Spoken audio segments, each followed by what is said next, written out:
അറിയുന്നത് പോലെ തന്നെ എല്ലാവർക്കും അറിയുന്നത് പോലെ തന്നെ PSC പരീക്ഷ എന്നുള്ളത് അത്ര എളുപ്പം പാസ്സാകാൻ പറ്റിയ ഒരു എക്സാം അല്ല. നല്ല ഹാർഡ് വർക്കും ഡിസിപ്ലിനും പെർസിവറൻസും ഒക്കെ വേണ്ട ഒരു മേഖലയാണ് കേരള PSC എക്സാം. അത് മാത്രമല്ലാതെ ഓരോ വട്ടം ഓരോ എക്സാം തോറ്റു പോകുമ്പോഴും മുന്നോട്ടൊരു പാത്ത് ക്രിയേറ്റ് ചെയ്ത് അതിലേക്ക് ട്രാവൽ ചെയ്യാൻ പറ്റുന്നത് ഒരു എബിലിറ്റിയാണ്. ഞാൻ ആദ്യം പറഞ്ഞ പോലെ തന്നെ എക്സാം ടഫ് ആണെങ്കിലും പ്രോപ്പർ ആയിട്ടുള്ള ഗൈഡൻസും പഠന രീതിയും സ്മാർട്ട് വർക്കും ടൈം മാനേജ്മെന്റ് ഒക്കെ ഉണ്ടെങ്കിൽ തീർച്ചയായിട്ടും മാർക്കും എഴുതിയെടുക്കാൻ പറ്റുന്ന ഒരു എക്സാമേ ഉള്ളൂ. സോ എക്സാം ടഫ് ആവണോ ഈസി ആവണോ എന്നുള്ളത് എക്സാം പ്രിപ്പയർ ചെയ്യുന്ന നമ്മൾ ഓരോരുത്തരുടെയും ഡിസിഷൻ അനുസരിച്ചിരിക്കും. അങ്ങനെ ടഫായിട്ടുള്ള കുറച്ചധികം PSC എക്സാം സ്വന്തം പ്രയത്നം ഒന്നുകൊണ്ട് മാത്രം ഈസിയാക്കി മാറ്റി പാസ്സായവരാണ് നമ്മുടെ കൂടെ ഉള്ളത്. അവരുടെ സ്ട്രാറ്റജീസും സ്റ്റഡി പാറ്റേണും ഒക്കെ മനസ്സിലാക്കുന്നത് നമ്മുടെ എക്സാമിൽ ഒരുപാട് ഹെൽപ്പ് ചെയ്യും. അതുകൊണ്ട് തന്നെയാണ് KIS ഇങ്ങനെ ഒരു ടോപ്പ് പോസ്റ്റ് മീറ്റ് അറേഞ്ച് ചെയ്തിരിക്കുന്നത്. നിങ്ങളെ നല്ലൊരു ഗവൺമെന്റ് ജോലി എത്തുക എന്നൊരു ലക്ഷ്യത്തിലേക്ക് നയിക്കാനും നിങ്ങളുടെ സംശയങ്ങൾ നമുക്ക് സോൾവ് ചെയ്യാനും ഈ ഒരു മീറ്റ് വഴി സാധിക്കും എന്ന് വിശ്വസിക്കുന്നു. സോ ഞാൻ ആദ്യമായിട്ട് ടോപ്പേഴ്സിനെ സ്വാഗതം ചെയ്യുകയാണ്. അരുൺ വിജയ്, ജോബിൻ, സജിത സലീം, സജിത സദ്ദാം ആൻഡ് റോമില. സോ റോമിലയ്ക്ക് ഒരു ഫാമിലി മീറ്റിംഗ് കാരണം ഇന്ന് വരാൻ പറ്റില്ല, പക്ഷെ ബാക്കിയുള്ള ടോപ്പേഴ്സ് ഉണ്ട്. സോ ജസ്റ്റ് ഒരു ബ്രീഫ് ഇൻട്രൊഡക്ഷൻ ഞാൻ തരാം ടോപ്പേഴ്സിനെ കുറിച്ച്. ആനന്ദ് വിജയ് സ്റ്റേഷൻ മാസ്റ്ററായിട്ട് വർക്ക് ചെയ്യാണ്. ജോബിൻ സെക്രട്ടറി അസിസ്റ്റന്റിൽ വർക്ക് ചെയ്യാണ്. Sajitha Saleem secretary assistant second റാങ്കോടുകൂടി പാസ്സായിട്ടുണ്ട്. അതുപോലെ തന്നെ സജിത സദ്ദാം ഇപ്പം ഒറ്റപ്പാലം സബ് കോർട്ടിൽ LD ക്ലർക്കായിട്ട് വർക്ക് ചെയ്യുന്നു. റോമില വില്ലേജ് ഫീൽഡ് അസിസ്റ്റന്റ് 103ാമത്തെ റാങ്കോടുകൂടി പാസ്സായിട്ടുണ്ട്. ഓക്കെ, സോ നമുക്ക് ഓരോ ടോപ്പേഴ്സിന്റെയും സ്ട്രാറ്റജി എന്താണെന്ന് മനസ്സിലാക്കാം. അതിനുശേഷം നിങ്ങൾക്ക് ക്വസ്റ്റ്യൻസ് ഉണ്ടെങ്കിൽ അത് ചോദിക്കാം. ടോപ്പേഴ്സ് തമ്മിൽ സംസാരിച്ചിട്ട് അവർ നിങ്ങൾക്ക് നല്ലൊരു സൊല്യൂഷൻ ഒക്കെ പറഞ്ഞിരുന്നതായിരിക്കും. ഓക്കെ, സോ നമുക്ക് ആദ്യം ആനന്ദ് വിജയനെ സ്വാഗതം ചെയ്യാം. ഓക്കെ, സോ ആനന്ദ് വിജയ്, താങ്കളുടെ സ്ട്രാറ്റജി എങ്ങനെയായിരുന്നു exam? Hello, good evening. Audible ആണോ? ഓഡിബിൾ ആണ്. എൻ്റെ പേര് ആനന്ദ്. ഞാൻ LDC ഇടുക്കി തേർഡ് റാങ്കോടെ പാസ്സായതാണ്. ഞാൻ എന്നിട്ട് ഒരു മാസത്തോളം LDC ആയി വർക്ക് ചെയ്തിട്ടുണ്ടായിരുന്നു. ഇപ്പൊ കറന്റ് ഞാൻ അത് കഴിഞ്ഞ് റിസൈൻ ചെയ്ത് ഇപ്പൊ സ്റ്റേഷൻ മാസ്റ്റർ ആയിട്ട് വർക്ക് ചെയ്യാണ്. അപ്പോ LDC പ്രിപ്പറേഷൻ സ്റ്റാർട്ട് ചെയ്തത് നോട്ടിഫിക്കേഷൻ ഏതാണ്ട് വരുന്ന 2019 സമയത്ത് നോട്ടിഫിക്കേഷൻ ഒക്കെ വന്നു. അത് കഴിഞ്ഞ് കോവിഡും കാര്യങ്ങളൊക്കെ ആയിട്ട് എക്സാം കുറെ ഡിലേ ആയി. അപ്പോൾ ഞാൻ ആ സമയത്ത് വേറെ ജോലിയിൽ ഉണ്ടായിരുന്നു. അപ്പൊ അതൊക്കെ കഴിഞ്ഞ് കോവിഡിന്റെ സമയത്ത് ഞാൻ ഗവൺമെന്റ് എക്സാമിലേക്കൊക്കെ പ്രിപ്പയർ ചെയ്യണമെന്ന് വിചാരിച്ച് നാട്ടിലേക്ക് വന്നിട്ടുണ്ടായിരുന്നു. അപ്പോൾ അത് കഴിഞ്ഞിട്ടാണ് പ്രിപ്പയർ ചെയ്യാനായിട്ട് സാധിച്ചത്. കോവിഡിന്റെ ഒരു പ്രശ്നം കാരണം എല്ലാവർക്കും LDCയുടെ സമയത്ത് ഇഷ്ടംപോലെ സമയം അധികം കിട്ടിയിട്ടുണ്ടായിരുന്നു. മാത്രമല്ല, പുതിയതായിട്ട് പാറ്റേൺ ചേഞ്ചും കൂടെ വന്നൊരു സമയമായിരുന്നു അത്. അപ്പോൾ ആദ്യമായിട്ടുള്ള പരീക്ഷ എങ്ങനെയാവും, അല്ലെങ്കിൽ എങ്ങനത്തെ ടൈപ്പ് ക്വസ്റ്റ്യൻസ് ആവും, സ്റ്റേറ്റ്മെന്റ് ടൈപ്പ് എക്സാമുകളൊക്കെ വരുമോ, അങ്ങനെ കുറെ സംശയങ്ങളൊക്കെ എല്ലാവർക്കും ഉണ്ടായിരുന്നു. അപ്പോൾ പരീക്ഷ പ്രിപ്പയർ ചെയ്ത് തുടങ്ങുമ്പം ആദ്യം ചെയ്യേണ്ട എന്താണെന്ന് വെച്ചാൽ, നമ്മൾ സിലബസ് എന്താണെങ്കിലും ആദ്യം തന്നെ എടുത്ത് കയ്യിൽ വെക്കുക. അത് കഴിഞ്ഞിട്ട് നമ്മൾക്ക് എത്ര നാളുകൊണ്ട് ഈ പരീക്ഷ വരുമെന്ന് ഏതാണ്ട് നമ്മൾക്ക് ഒരു ധാരണ ഉണ്ടാവണം. അതായത് ഇപ്പോൾ നോട്ടിഫിക്കേഷൻ വന്നു, അത് കഴിഞ്ഞ് ഇനിയിപ്പോൾ കൺഫർമേഷൻ ഡേറ്റ് എല്ലാം കഴിഞ്ഞ് ഒരു 3 മാസം അല്ലെങ്കിൽ 4 മാസം, 4 മാസം കൊണ്ട് പ്രിലിംസ് വരും. അത് കഴിഞ്ഞ് ഒരു 2 മാസം 3 മാസം കൊണ്ട് മെയിൻസ് വരും. ആ ഒരു ടൈം ലൈൻ ഏതാണ്ട് നമുക്ക് ആദ്യം തന്നെ നമ്മൾ ഡിസൈഡ് ചെയ്ത് വെക്കണം. അപ്പോൾ ടൈം ലൈൻ ഏതാണ്ട് സെറ്റ് ആയി കഴിഞ്ഞാൽ ആ ടൈം ലൈന് ഏകദേശം ഒരു മാസം മുമ്പെങ്കിലും നമ്മൾ എല്ലാ കാര്യങ്ങളും പഠിച്ച് അത് കഴിഞ്ഞ് ലാസ്റ്റ് ഒരു മാസം അല്ലെ പറ്റുന്നത്രയും റിവിഷന് വേണ്ടിയിട്ട് മാറ്റി വെക്കാൻ പാകത്തിന് വേണം നമ്മൾ. അല്ലെ അങ്ങനെയാണ് ഞാൻ പ്ലാൻ ചെയ്തുകൊണ്ടിരുന്നത്. അപ്പോൾ ഇപ്പോൾ സപ്പോസ് ഒരു 3 മാസം കഴിഞ്ഞാണ് എക്സാം എങ്കിൽ മാക്സിമം ഒരു 2 മാസം അല്ലെങ്കിൽ പോട്ടെ 2.5 മാസം കൊണ്ട് സിലബസ് എല്ലാം കവർ ചെയ്ത് അത് കഴിഞ്ഞ് ലാസ്റ്റ് ഉള്ള ഒരു 15 ദിവസം 20 ദിവസം റിവിഷന് വേണ്ടി മാറ്റി വെക്കുക. അങ്ങനെയായിരുന്നു ബേസിക്കലി ഒരു സ്ട്രാറ്റജി എന്നുള്ള രീതിയിൽ പഠിക്കാൻ തുടങ്ങുന്നതിന് മുമ്പ് അങ്ങനെയാണ് ആദ്യം തന്നെ പ്ലാൻ ചെയ്തിരുന്നത്. അപ്പോൾ ഏറ്റവും ആദ്യം ഈ പഠിച്ചു തുടങ്ങുന്ന സമയത്ത് തന്നെ ഒരു ദിവസം എത്ര മണിക്കൂർ പഠിക്കാൻ വേണ്ടി ഒരാൾക്ക് അലോക്കേറ്റ് ചെയ്യാൻ പറ്റും, അല്ലെങ്കിൽ എത്ര സ്പീഡിലാണ് ഒരാൾ പഠിക്കുക, അതൊക്കെ എല്ലാവരും ഇൻഡിവിജ്വൽ ആയിട്ട് സ്വയം ഡിറ്റർമൈൻ ചെയ്യേണ്ട കാര്യങ്ങളാണ്. അപ്പോൾ ഇപ്പൊ സ്ലോ ആയിട്ട് പഠിക്കുന്ന ഒരാളാണെങ്കിൽ ചിലപ്പോൾ അവേഴ്സ് കൂടുതൽ മാറ്റി വെക്കേണ്ടി വരും. ഇപ്പൊ ഒരു ഫാസ്റ്റ് ആയിട്ട് പെട്ടെന്ന് ടോപ്പിക്സ് പഠിച്ചിട്ട് പോകാൻ പറ്റുന്ന ഒരാളാണെങ്കിൽ അവേഴ്സ് കുറച്ചാലും മിനിമൈസ് ചെയ്താലും കുഴപ്പമില്ല. അപ്പോൾ ഇൻഡിവിജ്വൽ ആയിട്ടുള്ള ഒരു അസസ്മെന്റ് എല്ലാവരും സ്വയം നടത്തേണ്ടതാണ്. അപ്പൊ തന്നെ മനസ്സിലാവും. ഇപ്പം ഒരു 100 പേജുള്ള ഒരു പുസ്തകം അല്ലെങ്കിൽ ഒരു 100 പേജുള്ള ഒരു ഡോക്യുമെന്റ് ഇപ്പൊ പഠിച്ചു തീർക്കാൻ അല്ലെങ്കിൽ വായിച്ചു തീർക്കാൻ, അത് ഇപ്പോ ഒരാൾക്ക് ചിലപ്പം 2 ദിവസം അല്ലെങ്കിൽ 3 ദിവസം കൊണ്ട് പഠിച്ചു തീർക്കാൻ പറ്റുമായിരിക്കും. പക്ഷെ ചില ഒരാൾക്ക് 5 ദിവസം കൊണ്ടേ പഠിച്ചു തീർക്കാൻ പറ്റുള്ളൂ. അപ്പോൾ സ്വയം എത്ര സമയം കൊണ്ട് ഒരു നിശ്ചിത ടോപ്പിക്ക് പഠിച്ചു തീരാൻ പറ്റുമെന്ന് ബേസിക് ആയിട്ടൊരു അസസ്മെന്റ് നടത്തി കഴിഞ്ഞാൽ അതനുസരിച്ച് പിന്നെ ബാക്കി നമുക്ക് ഈ ടൈം ലൈൻ വെച്ചിട്ട് നമുക്ക് ഫുള്ള് ഫോളോ ചെയ്യാൻ പറ്റും. അതായത് 3 മാസം കഴിയുമ്പോൾ എക്സാം വരുവാണെങ്കിൽ ഏതാണ്ട് 2.5 മാസം അല്ലെ 2 മാസം മുമ്പ് സിലബസ് കവർ ചെയ്യാൻ പാകത്തിൽ ഞാൻ എത്ര മണിക്കൂർ ഒരു ദിവസം ഇൻവെസ്റ്റ് ചെയ്യണം, അതിൽ എത്ര മണിക്കൂർ പഠിക്കണം, അതിൽ തന്നെ ഒരു ദിവസം ഞാൻ റിവിഷന് വേണ്ടി എത്ര സമയം മാറ്റി വെക്കണം, അങ്ങനെയുള്ള കാര്യങ്ങൾ ആദ്യം അതായത് എക്സാം പഠിക്കുന്നതിന് മുമ്പ് തന്നെ ഈ ഇത്രയും കാര്യങ്ങൾ സെറ്റാക്കി കഴിഞ്ഞാൽ പിന്നെ നമുക്ക് പഠിക്കാനായിട്ട് അങ്ങോട്ട് സ്റ്റാർട്ട് ചെയ്യാം. ഇതാണ് പ്രിപ്പറേഷന് മുമ്പ് ഏറ്റവും ആദ്യം ഞാൻ ചെയ്തിരുന്ന കാര്യം. ഇത്രയും കാര്യങ്ങളൊന്ന് സെറ്റാക്കി വെച്ച് കഴിഞ്ഞാൽ പിന്നെ നമുക്ക് ടോപ്പിക്കിന്റെ അവൈലബിലിറ്റി എവിടെ നിന്ന് കിട്ടും, അല്ലെങ്കിൽ കാര്യങ്ങളൊക്കെ എങ്ങനെ പഠിക്കും, സോഴ്സ് ഏതൊക്കെയാണ്, ഇതൊക്കെ കണ്ടുപിടിച്ചിട്ട് നമുക്ക് പഠിക്കാനായിട്ട് തുടങ്ങിയാൽ മതി. അപ്പം ടൈം ലൈൻ ആണ് എൻ്റെ ഒരു വ്യൂ പോയിന്റിൽ ഏറ്റവും പ്രധാനം. നമുക്ക് എക്സാം എപ്പോൾ വരും, എപ്പോഴത്തേക്ക് നമ്മൾ ടോപ്പിക്സ് ഒക്കെ കംപ്ലീറ്റ് ചെയ്യണം, അത് ഏത് എക്സാം ആണെങ്കിലും LDC മാത്രമല്ല ഏത് എക്സാം ആണെങ്കിലും ഒരു ടൈം ലൈൻ പ്രിപ്പറേഷനും ഈ എത്ര സമയം കൊണ്ട് നമുക്കെല്ലാം കംപ്ലീറ്റ് ചെയ്യാൻ പറ്റും എന്നുള്ളൊരു സെൽഫ് അസസ്മെന്റും വളരെ പ്രധാനമാണെന്നാണ് എൻ്റെ ഒരു വ്യൂ പോയിന്റ്.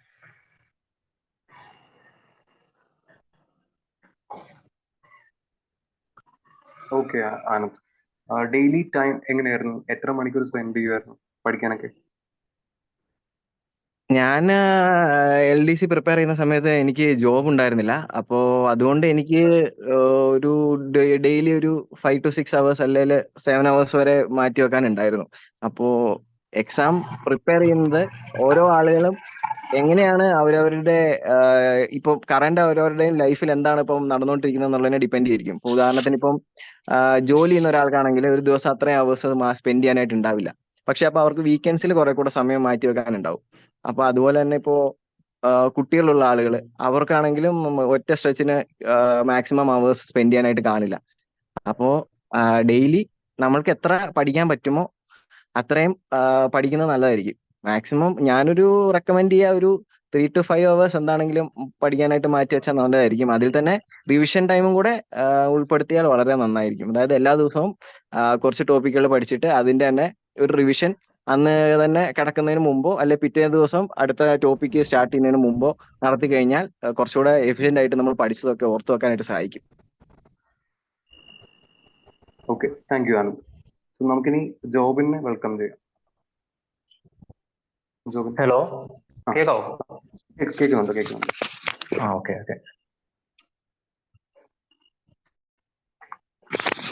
ഹലോ, എങ്ങനെയായിരുന്നു ജോബിന്റെ പ്രിപ്പറേഷൻ സ്ട്രാറ്റജി? തുടങ്ങട്ടെ. സ്റ്റാർട്ട് ചെയ്തു. ഞാൻ കഴിഞ്ഞ LDCക്കും കഴിഞ്ഞ 2021 ഡിഗ്രി പ്രിലിംസും ഒരുപോലെയായിരുന്നു കൊണ്ടുപോയത്. കേൾക്കുന്നുണ്ടോ? ഓഡിബിൾ ആണ് ജോബിൻ, ഓഡിബിൾ ആണ്. ഓക്കെ, അപ്പൊ എന്റെ രീതി എന്ന് പറഞ്ഞു കഴിഞ്ഞാല് ചുരുങ്ങിയ സമയത്തിനുള്ളിൽ ഈ സിലബസ് എങ്ങനെ തീർക്കാന്നുള്ളതായിരുന്നു. കാരണം ഞാൻ കൂടുതൽ അന്ന് ഫോക്കസ് ചെയ്തത് ഡിഗ്രി പ്രിലിംസിന് വേണ്ടിയിട്ടായിരുന്നു. അപ്പോ 2021 ജൂണിലാണ് ഈ LDCയുടെ സിലബസ് എല്ലാം മാറി പുതിയൊരു പാറ്റേൺ PSC അവതരിപ്പിച്ചത്. അപ്പോ നമുക്കൊരു മിസ്റ്ററി ആയിരുന്നു ഈ പരീക്ഷ എങ്ങനെ ആയിരിക്കും, പുതിയ ചോദ്യ രീതിയിലൊക്കെ എങ്ങനെ ആയിരിക്കും എന്നുള്ള ക്യൂരിയോസിറ്റി ഒക്കെ ഉണ്ടായിരുന്നു. അപ്പോ ഹലോ, ഓഡിബിൾ ആണ് ജോബിൻ. ഓക്കെ.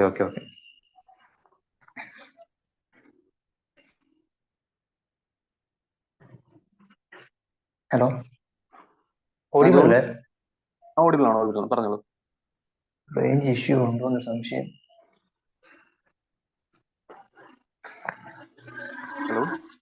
ഹലോ, ഇപ്പൊ കേൾക്കാം. ഞാൻ ഇതിൽ LDCയുടെ സ്ട്രാറ്റജി എന്ന് പറഞ്ഞു കഴിഞ്ഞാല് ആ സിലബസിൽ നിന്നുകൊണ്ട് മാക്സിമം എഫേർട്ട് ഇടുക എന്നുള്ളതായിരുന്നു. അപ്പോ എൻ്റെ ഒരു സ്ട്രാറ്റജി ഈ വീക്ക് സോണ് കൂടുതൽ ഫോക്കസ് കൊടുക്കാതെ സ്ട്രോങ് ഏരിയ മാക്സിമം സ്ട്രോങ് ആക്കുക എന്നുള്ളതായിരുന്നു എൻ്റെ രീതി. അപ്പോൾ ഞാൻ LDCക്കായിട്ട് കൂടുതലും റെഫർ ചെയ്തത് PSCയുടെ മുൻകാല ചോദ്യങ്ങൾ. എന്നുവെച്ചാൽ PSC നമ്മുടെ LDS ചില സമയം ആയപ്പോഴത്തേക്ക് ഈ പ്രീവിയസ് ക്വസ്റ്റ്യൻസ് പൂർണ്ണമായിട്ട് ഉപേക്ഷിച്ചെങ്കിലും പക്ഷെ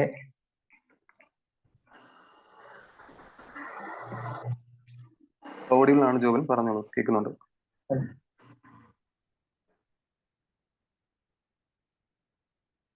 ഹലോ ഹലോ. ഓഡിബിൾ ആണ് ജോബിൻ, കേൾക്കുന്നുണ്ട്. ഓക്കെ.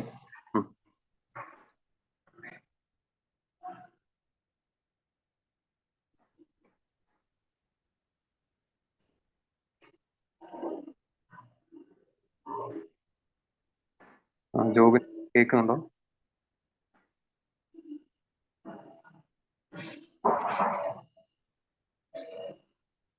ഹലോ.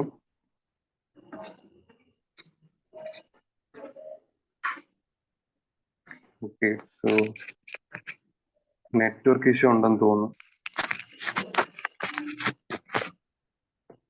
ജോബിൻ ഓഡിബിൾ ആണോ? ഹലോ. Okay, hello. കേൾക്കുന്നുണ്ട് ജോബിൻ. ഹലോ.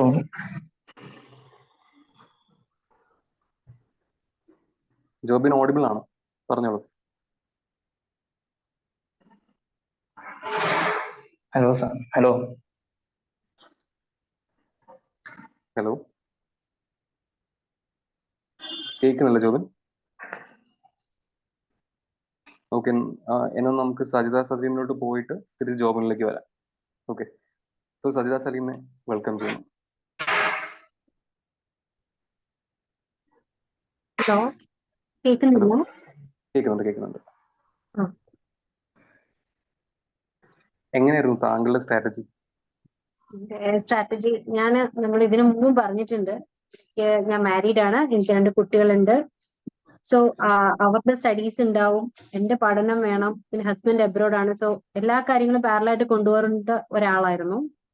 അപ്പൊ എന്നെ സംബന്ധിച്ച് സിസ്റ്റമാറ്റിക് ആയിട്ട് പഠിച്ചു പോയില്ലെങ്കിൽ ഒരിക്കലും എനിക്ക് ഒരു ഇത് കിട്ടില്ലായിരുന്നു. സോ എന്റെ ഒരു ബേസിക് തിങ് ആനന്ദ് പറഞ്ഞ പോലെ തന്നെ എന്റെ ഏത് എക്സാം ആണെങ്കിലും എന്റെ ഒരു basic strategies like syllabus first നോക്കാറുണ്ട്.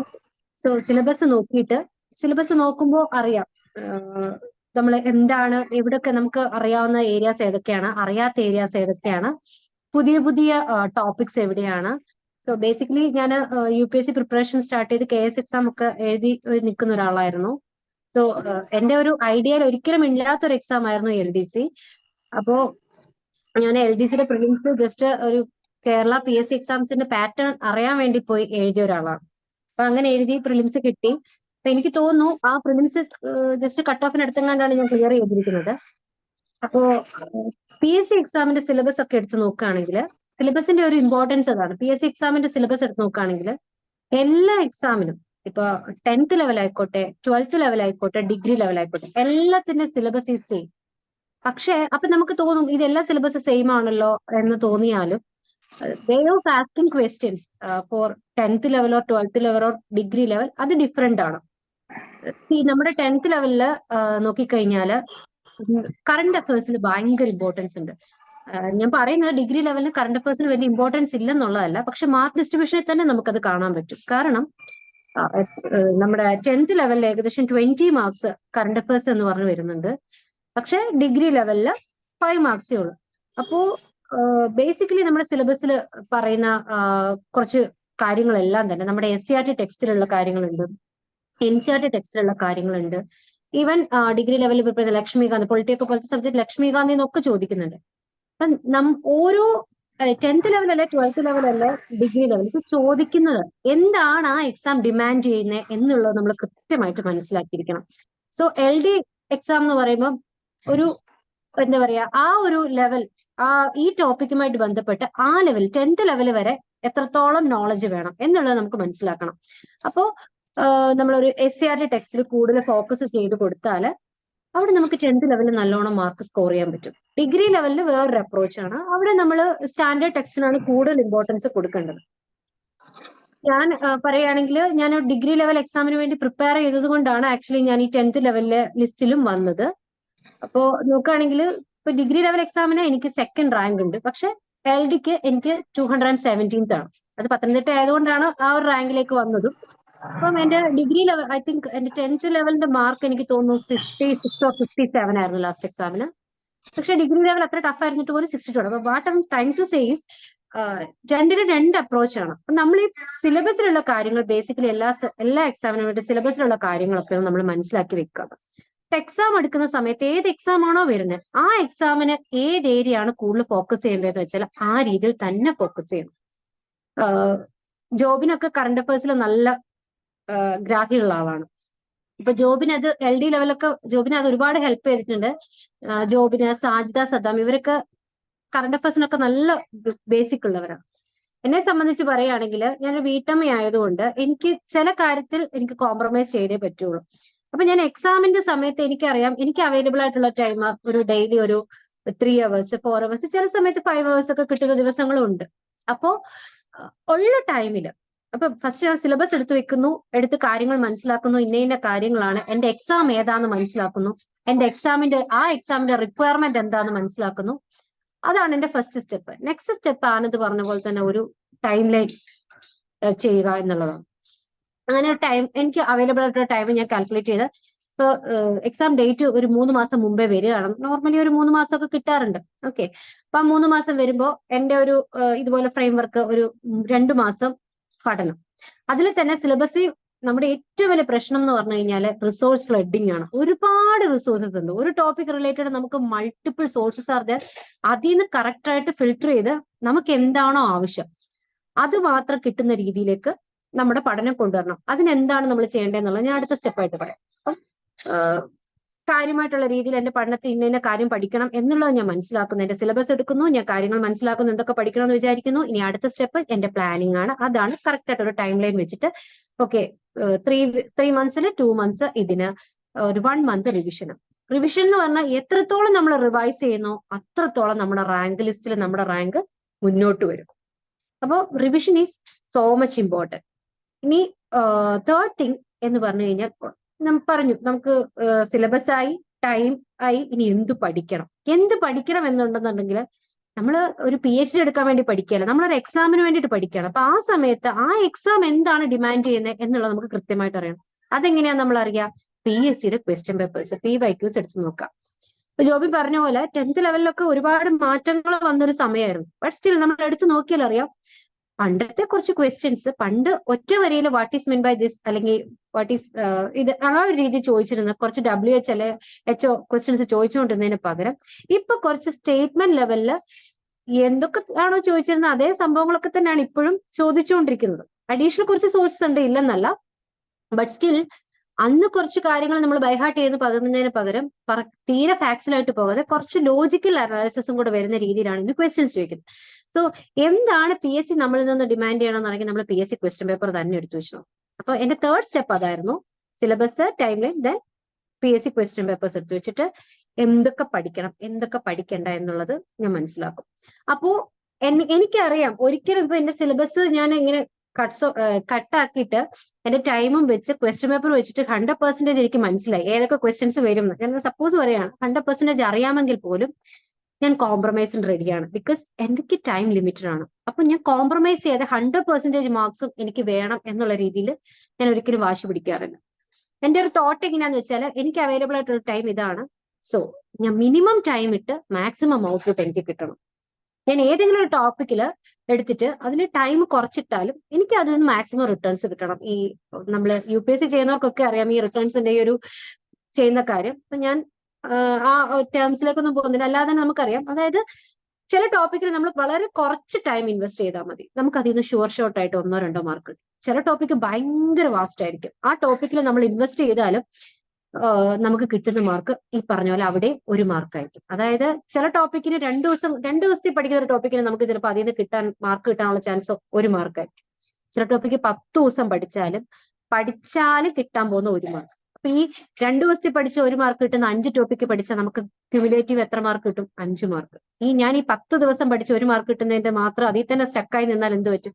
എനിക്ക് 1 മാർക്ക് കിട്ടും. സോ ഈ ടെക്നിക്കൊക്കെ ഞാൻ എന്ത് പഠിക്കണം എന്ത് പഠിക്കണ്ട, എനിക്ക് ഇത്രയും സാധനങ്ങൾ ഉണ്ടായിട്ട് എന്ത് പഠിക്കണം എന്ത് പഠിക്കണ്ട എന്നുള്ളത് എനിക്ക് മനസ്സിലാവുന്ന PSCയുടെ ക്വസ്റ്റ്യൻ പേപ്പർ വഴിയാണ്. അവിടെയാണ് നമ്മുടെ PYQsന്റെ റെലവൻസ്. നിങ്ങൾ ഈ 3 കാര്യം, ഈ ബിഗിനേഴ്സ് ആയിക്കോട്ടെ, വെറ്ററൻസ് ആയിക്കോട്ടെ, കിട്ടി കുറെ നാളായിട്ട് ട്രൈ ചെയ്യുന്ന എന്തോ ആയിക്കോട്ടെ, എപ്പോഴും ഈ 3 സ്റ്റെപ്സ് ഉറപ്പായിട്ട് നിങ്ങൾ ഫോളോ ചെയ്യണം. സിലബസ് നമ്മൾ മനസ്സിലാക്കുക, സെക്കൻഡ് പ്രോപ്പർ ആയിട്ട് ഒരു ടൈം ടേബിൾ സെറ്റ് ചെയ്യുക. തേർഡ്, PSCയുടെ PYQs. ഇത് മൂന്നുമാണ് ഞാൻ പറയുന്നത് golden tips to get a better job. അപ്പൊ ഞാൻ പറഞ്ഞു എനിക്ക് അവൈലബിൾ ആയിട്ടുള്ള ടൈം വളരെ കുറച്ചായിരുന്നു. അപ്പൊ എനിക്ക് സിലബസ് എടുത്ത് നോക്കിയപ്പോൾ തന്നെ എനിക്ക് മനസ്സിലായി. ഞാൻ പറഞ്ഞില്ല, ഈ പറഞ്ഞ പോലെ ഞാനും ഡിഗ്രി ലെവലിൽ കൂടുതൽ ഫോക്കസ് കൊടുത്ത ആളാണ്.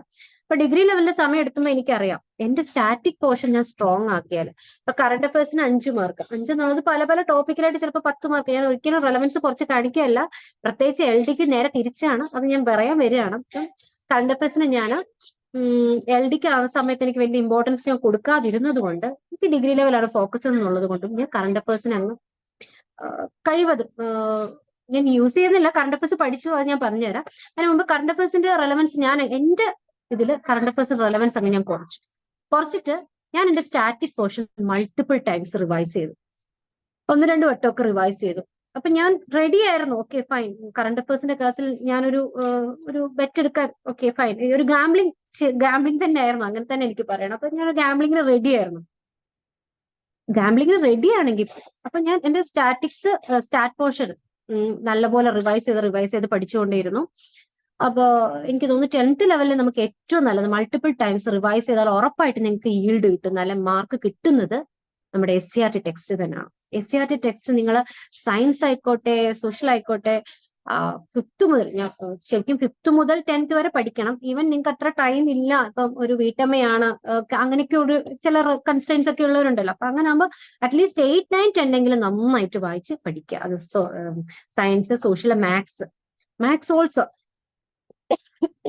സോറി, മാത്സിലാണെങ്കിലും SCERT ടെക്സ്റ്റ് നല്ല പോലെ റിവൈസ് ചെയ്ത് പഠിക്കുക. അപ്പോഴാണ് നമുക്ക് കാര്യങ്ങൾ, ക്വസ്റ്റ്യൻസ് ഒക്കെ ഡയറക്റ്റ് ഹിറ്റ് ഉണ്ട്. I think last 10th SCERT 9th സ്റ്റാൻഡേർഡിലാണ് ഒരു ടെക്സ്റ്റിലൊക്കെ ഡയറക്റ്റ് ആർക്കും കിട്ടാത്ത ക്വസ്റ്റ്യൻസ് ഒക്കെ കിട്ടിയവരുണ്ട്, ബിക്കോസ് SCERT ടെക്സ്റ്റ് മാത്രം. അപ്പൊ നമുക്കതൊരു ട്രഷർ തന്നെയാണ് SCERT ടെക്സ്റ്റ്. പിന്നെ അപ്പോ അങ്ങനെയാണ്. അപ്പൊ ഞാൻ ആ ഒരു ഗാംബ്ലിംഗ് റെഡി ആയിരുന്നെങ്കിൽ പോലും ഞാൻ കറണ്ട് അഫയേഴ്സ് പൂർണ്ണമായിട്ട് വിട്ടിരുന്നില്ല. കറണ്ട് അഫയേഴ്സിൽ ഞാൻ GK ആൻഡ് കറണ്ട് അഫയേഴ്സ്, മാതൃഭൂമിയുടെ GK and current affairs monthly വരുന്ന സാധനമാണ്. അതിന്റെ അകത്ത് GK എന്ന് പറഞ്ഞ ഒരു 3-4 പേജ്, ജസ്റ്റ് 4 പേജ് എല്ലാ മാസവും ഉണ്ട്. അപ്പൊ അത് ഞാൻ പഠിച്ചിരുന്നു. അത് വായിക്കുക മാത്രമല്ല റിവൈസ് ചെയ്തിരുന്നു. പിന്നെ PSC ബുള്ളറ്റിനിൽ കറണ്ട് അഫയേഴ്സ് എന്നുള്ളൊരു പേജ് ഉണ്ടായിരുന്നു, അതും റിവൈസ് ചെയ്തു. സോ ഇത്രയും മാത്രമാണ് എന്റെ കറണ്ട് അഫയേഴ്സിന്റെ സോഴ്സ്. ഞാൻ അത്രയും മാത്രം ലിമിറ്റ് ചെയ്തിരുന്നു, എനിക്ക് ടൈം ഇല്ലാത്തതുകൊണ്ട്.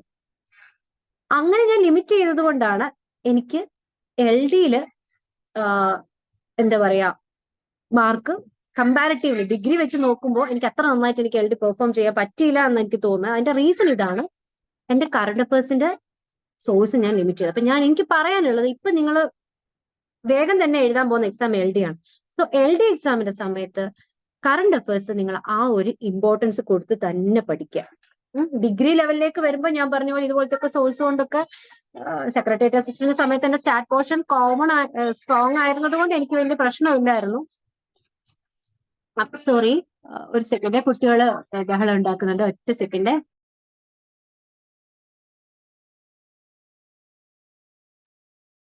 അപ്പോ എന്താ പറയാ, ആ സമയത്ത് എന്റെ സ്റ്റാറ്റ് പോർഷൻ കുറച്ച് സ്ട്രോങ് ആയിരുന്നു എന്നുള്ളത് കൊണ്ട് എനിക്ക് കറണ്ട് അഫയേഴ്സിന് പറ്റി.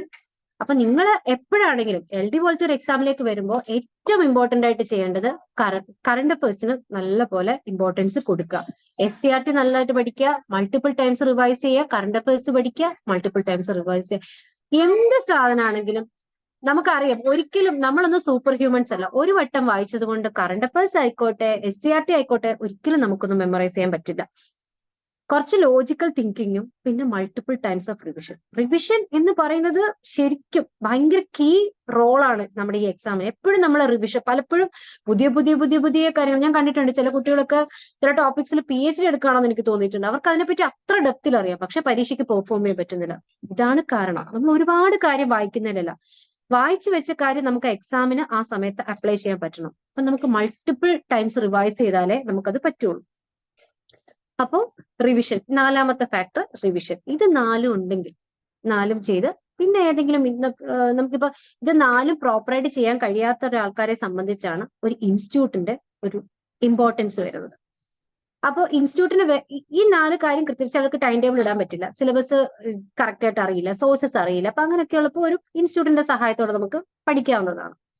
പിന്നെ ഏറ്റവും ഇമ്പോർട്ടന്റ് ആയിട്ടുള്ള കാര്യം, ഞാൻ സെക്രട്ടറി അസിസ്റ്റന്റിന്റെ ടോപ്പേഴ്സ് മീറ്റിൽ ഞാൻ എപ്പോഴും ഏത് മീറ്റിലാണെങ്കിലും എവിടെയാണെങ്കിലും എനിക്ക് പറയാൻ ഒരു കാര്യമുള്ളൂ, നല്ലൊരു പിയർ ഗ്രൂപ്പ്.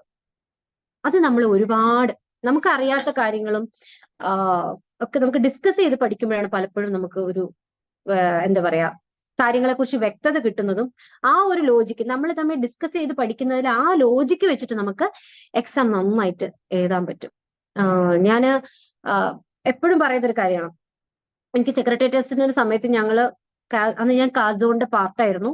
അപ്പോൾ ആ സമയത്ത് ഞാൻ എക്സാമിന് മുമ്പ് ഞങ്ങൾ ഒരു ടെസ്റ്റ് സീരീസ് ചെയ്തിരുന്നു. ടെസ്റ്റ് സീരീസിന് ഞാൻ തോന്നുന്നു ഞാൻ സയൻസ് ആയിരുന്നു ചെയ്തിരുന്നത്. സയൻസും കുറച്ച് മാത്സും ഒക്കെയാണ് ചെയ്തിരുന്നത്. അപ്പൊ നമ്മുടെ ഇടയ്ക്ക് അങ്ങോട്ടും ഇങ്ങോട്ടും ഒരു ഡിസ്കഷനും കാര്യങ്ങളൊക്കെ വരുന്നുണ്ട്. വേറെ കുറച്ച് ക്വസ്റ്റ്യൻ പേപ്പേഴ്സ് അതിനും ഈ സെക്രട്ടറി അസിസ്റ്റന്റ് എക്സാമിന്റെ തൊട്ട് മുമ്പ് തന്നെ കുറച്ച് ഡിഗ്രി ലെവൽ എക്സാംസ് ഉണ്ടായിരുന്നു. അപ്പൊ അതിന്റെ എക്സാം അനാലിസിസ് ചെയ്തിരുന്നു. അപ്പൊ അതിന് ഞാനും പാർട്ടായിരുന്നു. സോ അങ്ങനെയൊക്കെ ചെയ്തത് കൊണ്ട് ആ എക്സാമിന്റെ സമയത്ത് നമുക്കിപ്പോ അങ്ങോട്ടും ഇങ്ങോട്ടും ആൻസർ കിട്ടിയില്ലെങ്കിൽ അതെങ്ങനെ ഇങ്ങനെ വന്നു, അല്ലെങ്കിൽ പ്രൊഫഷണൽ കീ വരുമ്പോൾ എന്തുകൊണ്ടായിരിക്കും അങ്ങനെ വന്നത്, അല്ലെങ്കിൽ എന്തുകൊണ്ട് ഇങ്ങനെ ആയിരിക്കും എന്നൊക്കെയുള്ള കാര്യത്തെക്കുറിച്ച് ഒരു ചർച്ചയും കാര്യങ്ങളും നമ്മുടെ ഇടയ്ക്ക് വന്നിരുന്നു. പിന്നെ നമുക്ക് മെന്റൽ സപ്പോർട്ടും ഒക്കെ നമ്മുടെ പിയർ ഗ്രൂപ്പിൽ നിന്ന് കിട്ടും. അപ്പം നല്ലൊരു പിയർ ഗ്രൂപ്പ് എപ്പോഴും നമുക്കൊരു ബ്ലെസ്സിങ് ആണ്. ഞാൻ പറയുകയാണെങ്കിൽ ഏതൊരു എക്സാം ആണെങ്കിലും ഈ 5 ഫാക്ടേഴ്സ് ഉണ്ടെങ്കിൽ നിങ്ങൾ ഉറപ്പായിട്ടും ആ എക്സാമിന് വളരെ മുന്നോട്ട് വരാൻ പറ്റും. റാങ്ക് ലിസ്റ്റിൽ ഒരുപാട് മുന്നിലോട്ടുള്ള ഒരു ലിസ്റ്റിൽ നമുക്ക് എത്താൻ പറ്റും. പിന്നെ കോമൺ ആയിട്ട് ഞാൻ കാണുന്ന ഒരു ക്വസ്റ്റ്യൻ ആണ് ഏത് ജില്ല വെക്കണം എന്ന്.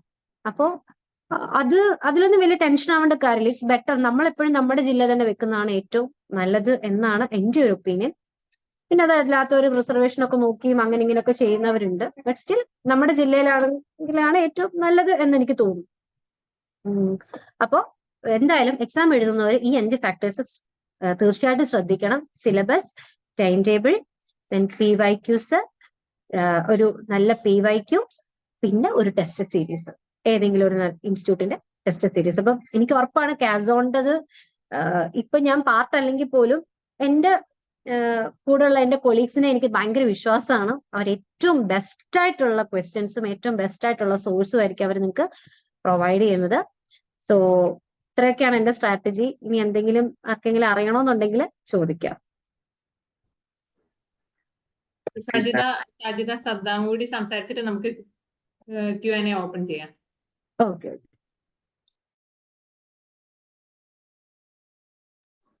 ഓക്കെ.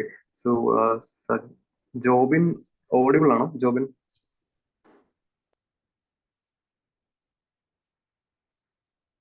ഓക്കെ. സോ നമുക്ക് സജിദ സദ്ദാമിലേക്ക് കിടക്കാം. So welcome Sajida Saddam. Audible ആണോ? Thank you. ഞാൻ പറഞ്ഞത് കേൾക്കുന്നുണ്ടോ? ഓഡിബിൾ ആണ്. ഓക്കെ. സോ എങ്ങനെയായിരുന്നു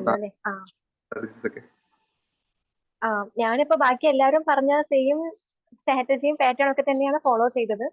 എന്നാൽ പോലും എനിക്ക് എക്സ്ട്രാ എന്താ പറയാനുള്ളതെന്ന് വെച്ചാൽ, ഇപ്പോൾ സിലബസ് ആണെങ്കിലും സിലബസ് നോക്കണമെന്ന് പറഞ്ഞിട്ടുണ്ടായിരുന്നു. ആനന്ദാണെങ്കിലും സാധ്യതയാണെങ്കിലും എല്ലാം. പിന്നെ PYQs ഇമ്പോർട്ടന്റ് ആണ്, MCQs ചെയ്യണം എല്ലാം പറഞ്ഞിട്ടുണ്ടായിരുന്നു. പക്ഷെ അതിനേക്കാളും എല്ലാം മുമ്പ് വേണ്ട ഒരു കാര്യമുണ്ട്, താല്പര്യം. ഓക്കെ, അങ്ങനെ ഒരു സബ്ജക്ട് പഠിക്കുമ്പോൾ ഒരു താല്പര്യമാണ് ശരിക്കും ആദ്യം വേണ്ടത്. അത് പൊളിറ്റിക്സ് ആയാലും എക്കണോമിക്സ് ആയാലും ഹിസ്റ്ററി ആണെങ്കിലും ജോഗ്രഫി എന്തായാലും. ഓക്കെ, അപ്പൊ ആ ഒരു താല്പര്യം ഉണ്ടെങ്കിൽ നമുക്ക് ഇപ്പോ നമ്മുടെ സിറ്റുവേഷൻസ് ചിലപ്പോൾ വേഴ്സ് സിറ്റുവേഷൻസ് ഉണ്ടാവാം അല്ലെ. വേഴ്സിലെ ഉദ്ദേശം എന്താണെന്ന് വെച്ചാൽ ടൈം കിട്ടില്ല പഠിക്കാൻ, വീട്ടിലെ കാര്യങ്ങൾ ഉണ്ടാവാം, വീട്ടമ്മമാരുണ്ടാവാം, കുട്ടികളുള്ളവരുണ്ടാവാം, വർക്ക് ചെയ്യുന്ന ആൾക്കാരുണ്ടാവാം. പക്ഷെ ഇങ്ങനെയുള്ള ആൾക്കാരെല്ലാം പഠിച്ചു വരുന്നത് എന്തുകൊണ്ടാന്ന് വെച്ചാൽ ആ ഒരു താല്പര്യം കൊണ്ടാണ്. അപ്പൊ ഈ താല്പര്യം വരുമ്പോൾ അവരെന്ത് ചെയ്യും, എങ്ങനെയെങ്കിലും സമയം കണ്ടെത്താൻ ശ്രമിക്കും. ഓക്കെ, എനിക്ക് അങ്ങനെ തോന്നിയിട്ടുണ്ട്. സോ താല്പര്യം എങ്ങനെയാ വളർത്താന്ന് വെച്ചാൽ വായിക്കുക തന്നെ വേണം. ഓക്കെ, ഒരു ടോപ്പിക് എടുത്തിട്ട് ഹിസ്റ്ററി ആണെങ്കിൽ ഫോർ എക്സാമ്പിൾ പറയുകയാണെങ്കിൽ അത് നമ്മുടെ സബ്ജക്റ്റ് ആണെന്ന് വിചാരിക്കുക. നമ്മുടെ സ്വന്തം സബ്ജക്റ്റ് ആണ്. ഞാൻ ഈ സബ്ജക്റ്റ് സ്ട്രോങ് അല്ലെങ്കിൽ പോലും ഞാൻ ഈ സബ്ജക്റ്റ് സ്ട്രോങ് ആണെന്ന് സ്വയം ചിന്തിക്കുക. ഓക്കെ, എന്നിട്ട് വായിക്കാൻ തുടങ്ങുക. ഒരു സ്റ്റോറി പോലെ ആക്കുക, എന്നിട്ട് അത് വായിക്കുക. അല്ലെങ്കിൽ പിന്നെ ഹിസ്റ്ററി സ്റ്റോറിയാണ്. ഓക്കെ, സോ അങ്ങനെയൊക്കെ ചിന്തിക്കുക. അല്ലെങ്കിൽ ഇപ്പൊ നമ്മുടെ വീട്ടിൽ നടക്കുന്ന പോലെ ചിന്തിക്കുക, ഓരോ ഹിസ്റ്റോറിക്കൽ ഇൻസിഡൻസും എല്ലാം. അപ്പൊ അങ്ങനെയൊക്കെ ചിന്തിച്ചിട്ട് അങ്ങനെയൊക്കെയാണ് ശരിക്കും താല്പര്യം ഉണ്ടാക്കുന്നത്. താല്പര്യം ഉണ്ടാക്കുമ്പോൾ നമുക്ക് പഠിക്കാൻ നമ്മൾ സമയം കണ്ടെത്തും. പിന്നെ വേറൊരു കാര്യം എന്താണെന്ന് വെച്ചാൽ സമയം കണ്ടെത്തുക മാത്രമല്ല, മറന്നു പോവില്ല. എത്ര വർഷം കഴിഞ്ഞാലും നമ്മൾ അങ്ങനെ ഓരോ ഇൻസിഡൻസ് കണക്ട് ചെയ്ത് പഠിക്കുമ്പോഴും ഒരു താല്പര്യത്തോടെ വായിക്കുമ്പോഴും മറന്നു പോവില്ല എന്നുള്ളതാണ് ഒരു പ്രധാനപ്പെട്ട കാര്യം. ഓക്കെ, പിന്നെ വേറൊരു കാര്യം എന്താണെന്ന് വെച്ചാൽ ന്യൂസ് പേപ്പർ റീഡിങ്. ഇപ്പൊ ഞാൻ പറയുകയാണെങ്കിൽ എനിക്ക് ന്യൂസ് പേപ്പർ വായിക്കാൻ ഭയങ്കര ഇഷ്ടമാണ്. ഓക്കെ, എല്ലാ ചർമ്മ പേജ് ആണെങ്കിലും എല്ലാം ഞാൻ ഭയങ്കര ഇൻട്രസ്റ്റോടെ വായിക്കാറുണ്ട്. എക്സാമിന് റിലേറ്റഡ് ആയിട്ടുള്ള ന്യൂസ് മാത്രമല്ല വായിക്കാറുള്ളൂ, ഞാൻ ഉദ്ദേശിച്ചത് അതുകൊണ്ടാണ് പറഞ്ഞ ചർമ്മ പേജ് എന്നുള്ള കാര്യം. നാട്ടുവർത്തമാനം ആണെങ്കിലും എല്ലാം വായിക്കാറുണ്ട്. ഓക്കെ, സോ നമ്മൾ ന്യൂസ് പേപ്പർ വായിക്കുമ്പോൾ ഇടയ്ക്ക് നമ്മൾ പഠിച്ച ഏതെങ്കിലും ഒരു കാര്യം സ്ട്രൈക്ക് ചെയ്യും, ശരിയല്ലോ. ഫോർ എക്സാമ്പിൾ ഇപ്പോൾ ന്യൂസ് പേപ്പർ നിറഞ്ഞു നിൽക്കുന്ന ഒരു കാര്യമാണ് ഗവർണർ, അല്ലെ? ഒരു മിനിറ്റ്. അതെ. ഇപ്പോ അതെ, അപ്പൊ ഗവർണർ എന്നൊരു കാര്യം നമ്മൾ കാണുമ്പോൾ ഗവർണറിന്റെ ആർട്ടിക്കിൾ എന്താണ് ചിലപ്പോൾ നമുക്ക് പഠിച്ചതായിരിക്കും. നമ്മൾ എല്ലാവരും മനുഷ്യന്മാരാണ്, നമുക്ക് ഓർമ്മ വരണമെന്നില്ല. ഓക്കെ, സോ ഓർമ്മ വരാതാകുമ്പോൾ നമ്മൾ നിരാശപ്പെടേണ്ടതില്ല. ഞാൻ അത് പഠിച്ചിട്ട് മറന്നു പോയല്ലോ, അങ്ങനെ നിരാശരാവേണ്ട ആവശ്യമില്ല. കാരണം അപ്പൊ എന്താ ചിന്തിക്കേണ്ടതെന്ന് വെച്ചാൽ എല്ലാവരും മനുഷ്യന്മാരാണ്, PSC പഠിക്കുന്ന എല്ലാവർക്കും മറവിയുണ്ട്. ഇത്രയും വലിയ ടോപ്പിക് സിലബസും പഠിക്കുമ്പോൾ ആർക്കായാലും മറന്നുപോകും. സോ അപ്പോഴേക്കും ഡിപ്രസ് ആകല വേണ്ടത്, ആലോചിച്ച് നോക്കുക, ചിലപ്പോൾ കിട്ടില്ല. അപ്പൊ എന്ത് ചെയ്യാം, ബുക്ക് എടുത്ത് നോക്കാം, അല്ലെ? നമ്മൾ പഠിച്ച ഏത് ബുക്കിലാണോ നോട്ട്സ് എഴുതിയിട്ടുണ്ടെങ്കിൽ നോട്ട്സ് എടുത്ത് നോക്കാം. അപ്പൊ എടുത്ത് നോക്കുമ്പോൾ ഇതായിരുന്നു ആർട്ടിക്കിൾ. ഓക്കെ, പിന്നെന്താ, ഗവർണർ റിമൂവൽ. ഇപ്പൊ ഗവർണറെ മാറ്റണം എന്നൊക്കെ മന്ത്രിമാർ പറയുന്നുണ്ട്. അപ്പൊ ഗവർണറെ മാറ്റാൻ എന്തെങ്കിലും പറഞ്ഞിട്ടുണ്ടോ കോൺസ്റ്റിറ്റ്യൂഷനിൽ? പറഞ്ഞിട്ടുണ്ടോ എന്ന് ചിന്തിക്കുക, അല്ലെ? അപ്പൊ എന്താ, അപ്പോഴെന്താ ബുക്ക് എടുത്ത് നോക്കുക, അല്ലെ? അങ്ങനെ കോൺസ്റ്റിറ്റ്യൂഷനിൽ പ്രത്യേകിച്ച് ഒന്നും പറഞ്ഞിട്ടില്ല, അപ്പൊ എങ്ങനെയായിരിക്കും ഗവർണർ റിമൂവ് ചെയ്യുക? സോ അങ്ങനെ ജസ്റ്റ് ഒരു ഇൻട്രസ്റ്റ്, താല്പര്യത്തോടെ ചിന്തിക്കുക. അപ്പൊ എന്താ വെച്ചാൽ മറന്നു പോവില്ല, താല്പര്യം കൂടെ ഉണ്ടാകും, നമ്മൾ കുറെ പഠിച്ചെടുക്കും. ഓക്കെ, അതാണ് മെയിനായിട്ട് പറയാനുള്ളത്. പിന്നെ താല്പര്യം എങ്ങനെ ഉണ്ടാക്കാന്ന് വെച്ചാൽ കുറെ MCQs ചെയ്യുക. നമ്മൾ പഠിച്ച ഒരു കാര്യം ജസ്റ്റ് സൈറ്റിൽ പോയിട്ട് ആ ഒരു ടോപ്പിക്ക് സെർച്ച് ചെയ്യാൻ മുമ്പ് പറഞ്ഞിട്ടുണ്ട്. സൈറ്റിൽ പോയിട്ട് സെർച്ച് ചെയ്യുമ്പോൾ കുറെ MCQs വരും. ഓക്കെ, വേറെ പല സ്റ്റേറ്റിന്റെ ക്വസ്റ്റ്യൻ പേപ്പർ ആണെങ്കിലും ഗൂഗിൾ എടുത്ത് നോക്കുമ്പോൾ കുറെ MCQs വരാറുണ്ട്. ഓക്കെ, അപ്പൊ MCQs ചെയ്യുമ്പോൾ നമ്മൾ ആ ഉത്തരം, നമ്മൾ പഠിച്ചൊരു ഉത്തരം നമ്മൾ ശരിയാക്കുമ്പോൾ നമുക്കൊരു കോൺഫിഡൻസ് വരും. മനസ്സിലായോ? അപ്പൊ അങ്ങനെ എന്ത് ചെയ്യാം, താല്പര്യം ഉണ്ടാക്കാം. അതല്ലെങ്കിൽ നമ്മുടെ PSCയുടെ തന്നെ PYQ സെർച്ച് ചെയ്ത് നോക്കാം. എന്നിട്ട് മാർക്കൊക്കെ കാൽക്കുലേറ്റ് ചെയ്ത് നോക്കാം.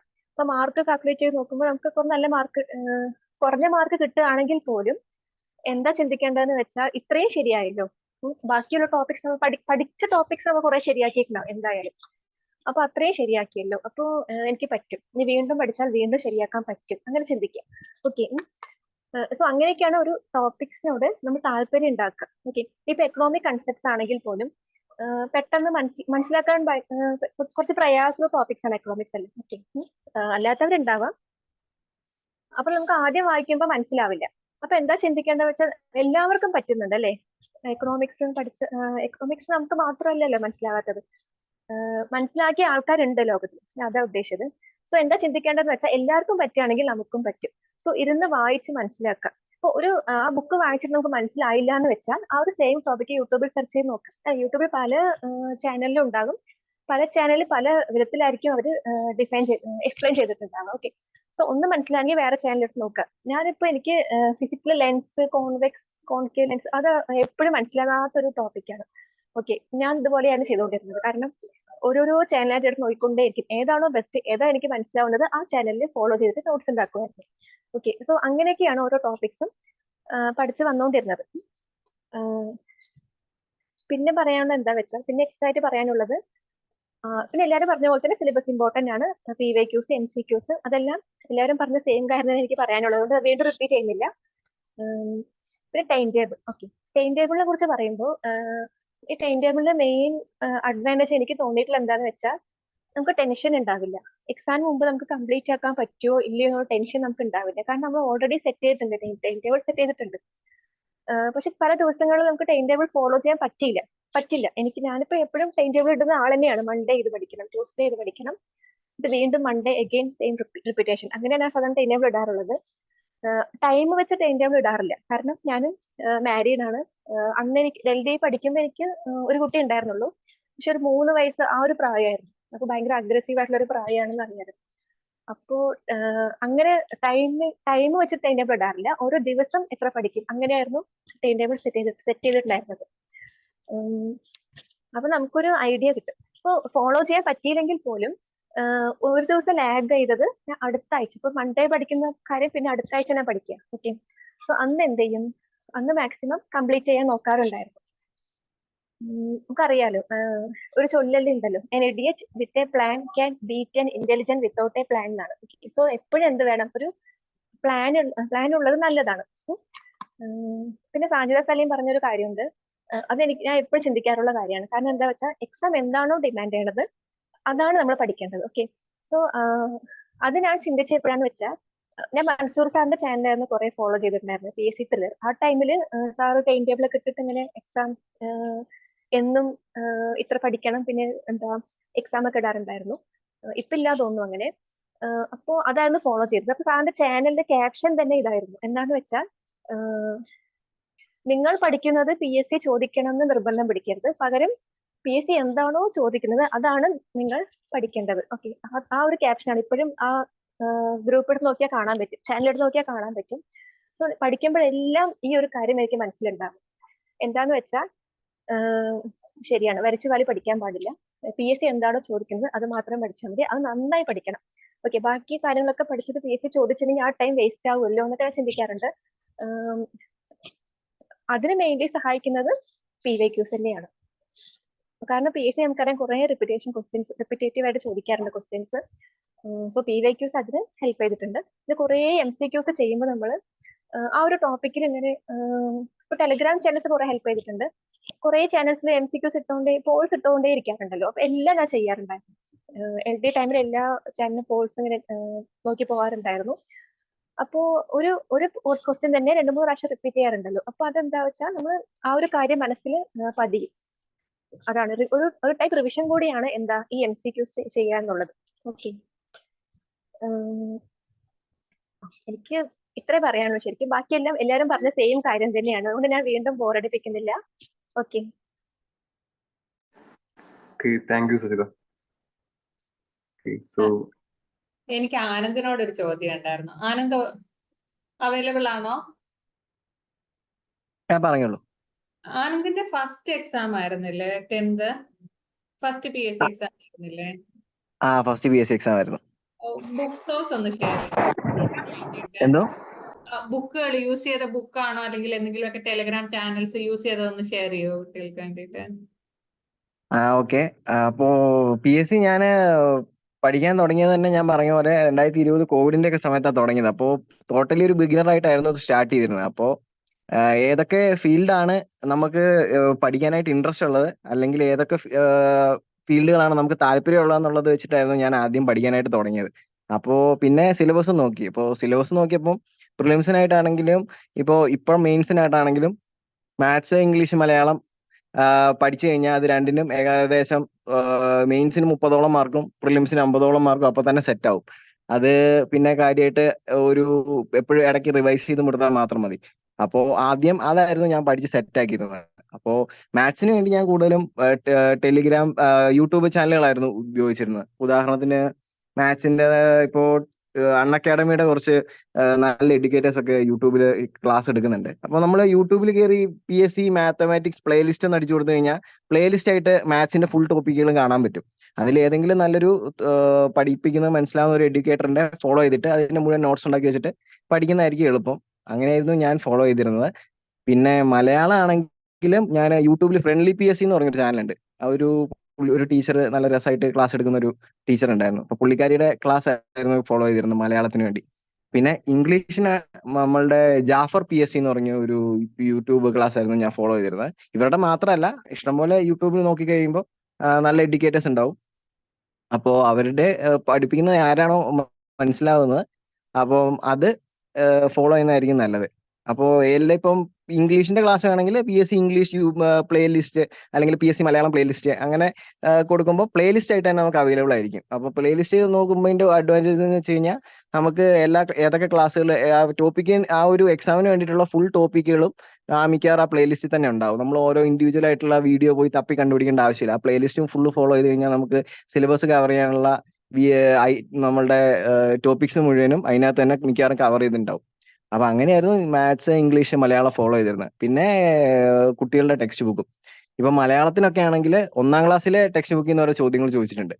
ഈ നമ്മള് 7 to ഒരു 5 to 10 വരെയാണ് നമ്മൾ ബാക്കിയുള്ള ക്ലാസ്സുകളുടെ ടെക്സ്റ്റ് ബുക്ക് വായിക്കണമെങ്കിലും മലയാളമൊക്കെ 1ാം ക്ലാസ് മുതലുള്ള ടെക്സ്റ്റ് ബുക്കുകളിൽ നിന്നും ചോദ്യങ്ങൾ വന്നിട്ടുണ്ട്. ഈ നമ്മളുടെ മലയാളത്തിലെ നമ്മളുടെ വാക്കുകളുടെ അർത്ഥം അല്ലെങ്കിൽ വിപരീത പദം അങ്ങനെ ചോദ്യങ്ങളൊക്കെ അങ്ങനെ വന്നിട്ടുണ്ട്. അപ്പോൾ ടെക്സ്റ്റ് ബുക്ക് പറ്റുവാണെങ്കിൽ വായിച്ചു നോക്കുക, ഡൗൺലോഡ് ചെയ്തിട്ട് നമുക്ക് SCRT സൈറ്റിൽ നിന്ന് കേരള ഗവൺമെന്റ് സൈറ്റിൽ നിന്ന് നമുക്ക് ഫ്രീ ആയിട്ട് ഡൗൺലോഡ് ചെയ്യാൻ പറ്റും. പിന്നെ SCRT ടെക്സ്റ്റുകൾ നമ്മൾ ഡൗൺലോഡ് ചെയ്യുമ്പോൾ ഇപ്പോൾ നോർമൽ ടെക്സ്റ്റ് ബുക്ക് അല്ലാണ്ട് നമ്മൾക്ക് 10ാം ക്ലാസ് അല്ലെങ്കിൽ 7ാം ക്ലാസ്സിന്റെ തത്തുല്യ യോഗ്യതയുടെ ടെക്സ്റ്റ് ബുക്കുകൾ നമുക്ക് അവൈലബിൾ ആയിട്ട് കിട്ടും. ഈ തത്തുല്യ യോഗ്യത ടെക്സ്റ്റ് ബുക്കിന്റെ അഡ്വാൻറ്റേജ് എന്താണെന്ന് വെച്ചാൽ നമ്മൾ മെയിൻ ആയിട്ടുള്ള ഒരു ടെക്സ്റ്റ് മുഴുവൻ വായിച്ചിട്ട് അതിന്റെ ഒരു സമ്മറൈസ്ഡ് ഫോം ആയിരിക്കും നമ്മുടെ ഈ തത്തുല്യ യോഗ്യത ടെക്സ്റ്റ് ബുക്കുകൾ. അപ്പം അതില് പക്ഷേ ഇപ്പൊ പുതുതായിട്ട് വരുന്ന തത്തുല്യ യോഗ്യത ടെക്സ്റ്റ് ബുക്കുകളിൽ എക്സ്ട്രാ ആയിട്ടുള്ള കുറച്ച് പോയിന്റുകൾ ഉണ്ടാവും. അപ്പം മെയിൻ ആയിട്ട് ടെക്സ്റ്റ് ബുക്കുകൾ മുഴുവനും, അതായത് നോർമൽ ഒരു 5ാം ക്ലാസ് മുതൽ 10ാം ക്ലാസ് വരെയുള്ള ടെക്സ്റ്റ് ബുക്ക് വായിച്ചിട്ട് ഈ തത്തുല്യ യോഗ്യത എന്നുള്ള അവർക്ക് വേണ്ടിയുള്ള ടെക്സ്റ്റ് ബുക്കുകളും വായിച്ചു നോക്കുക. അപ്പോൾ നമുക്കൊരു റിവിഷനും ആവും, മാത്രമല്ല എക്സ്ട്രാ കുറച്ച് പോയിന്റ്സ് അതിനകത്ത് ഉണ്ടാവും. അതും പഠിക്കുന്നത് എളുപ്പമായിരിക്കും. പിന്നെ ഉള്ളത് നമ്മളുടെ സയൻസും ഒരുവിധം എല്ലാം യൂട്യൂബ് തന്നെയായിരുന്നു മെയിൻ ആയിട്ടുള്ള ആശ്രയം. പിന്നെ നമുക്ക് പറ്റുവാണെങ്കിൽ ഏതെങ്കിലും ഒരു എഡ്യൂക്കേറ്ററിന്റെ നമ്മള് ഒരു ടോപ്പിക്കിനെ, ഇപ്പോൾ സയൻസ് ആണെങ്കിൽ നല്ലോണം പഠിപ്പിക്കുന്ന ഒരു എഡ്യൂക്കേറ്റർ ഉണ്ടാവും. അങ്ങനെ ഉണ്ടെങ്കിൽ പുള്ളിയുടെ ക്ലാസ്സുകൾ ഫോളോ ചെയ്യുന്നതാണ്, അങ്ങനെ ഫോളോ ചെയ്യുന്നതായിരുന്നു എൻ്റെ താല്പര്യം.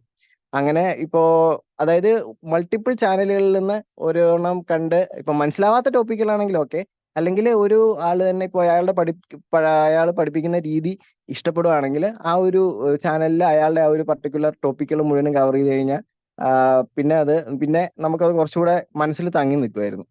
അപ്പോ പിന്നെ constitution, Kerala history, world history, അങ്ങനെ ഹിസ്റ്ററി റിലേറ്റഡും കോൺസ്റ്റിറ്റ്യൂഷനും ഒക്കെ ആസ്ത അക്കാഡമി എന്നുള്ള യൂട്യൂബ് ചാനലാണ് ഞാൻ ഫോളോ ചെയ്തിരുന്നത്. പിന്നെ ചക്രവാണി ക്ലാസ്സസ് എന്ന് പറഞ്ഞൊരു യൂട്യൂബ് ചാനലുണ്ട്. അതിനകത്ത് ഒരുവിധം എല്ലാത്തിനെ കുറിച്ചും ക്ലാസ് എടുക്കുന്നുണ്ട്. പക്ഷെ അതിനകത്ത് ചില എഡ്യൂക്കേറ്റേഴ്സ് നല്ല അടിപൊളിയാണ്, ചിലരുടേത് അത്ര പോരാ. അപ്പോൾ ടോപ്പിക് കണ്ടു നോക്കിയിട്ട് താല്പര്യമുള്ളത് എങ്ങനെയാണെന്ന് വെച്ചാൽ നോക്കിയാൽ മതി. പിന്നെ ആസ്ത അക്കാഡമി എന്ന് ഞാൻ പറഞ്ഞ ചാനലിനകത്ത് ഹിസ്റ്ററി ക്ലാസ്സസ് അവൈലബിൾ ആണ്, കോൺസ്റ്റിറ്റ്യൂഷൻ ക്ലാസ്സസ് അവൈലബിൾ ആണ്, ഇമ്പോർട്ടൻറ്റ് ലോസിന്റെ ക്ലാസ്സസ് അവൈലബിൾ ആണ്. അപ്പൊ അതൊരു നല്ലൊരു ചാനലായിട്ടാണ് എനിക്ക് തോന്നിയിട്ടുള്ളത്. അപ്പം നോട്ട്സ് ഒക്കെ അതിനകത്ത് നല്ല അടിപൊളിയായിട്ട് നോട്ട്സ് ഒക്കെ പറയുന്നുണ്ട്. അപ്പോൾ നോട്ട്സ് ഒക്കെ പ്രിപ്പയർ ചെയ്തിട്ട് ഫോളോ ചെയ്യുന്നത് വളരെ എളുപ്പമായിരിക്കും. പിന്നെ ഏതെങ്കിലും വിട്ടുപോയ ഭാഗം ഉണ്ടായിരുന്നോ?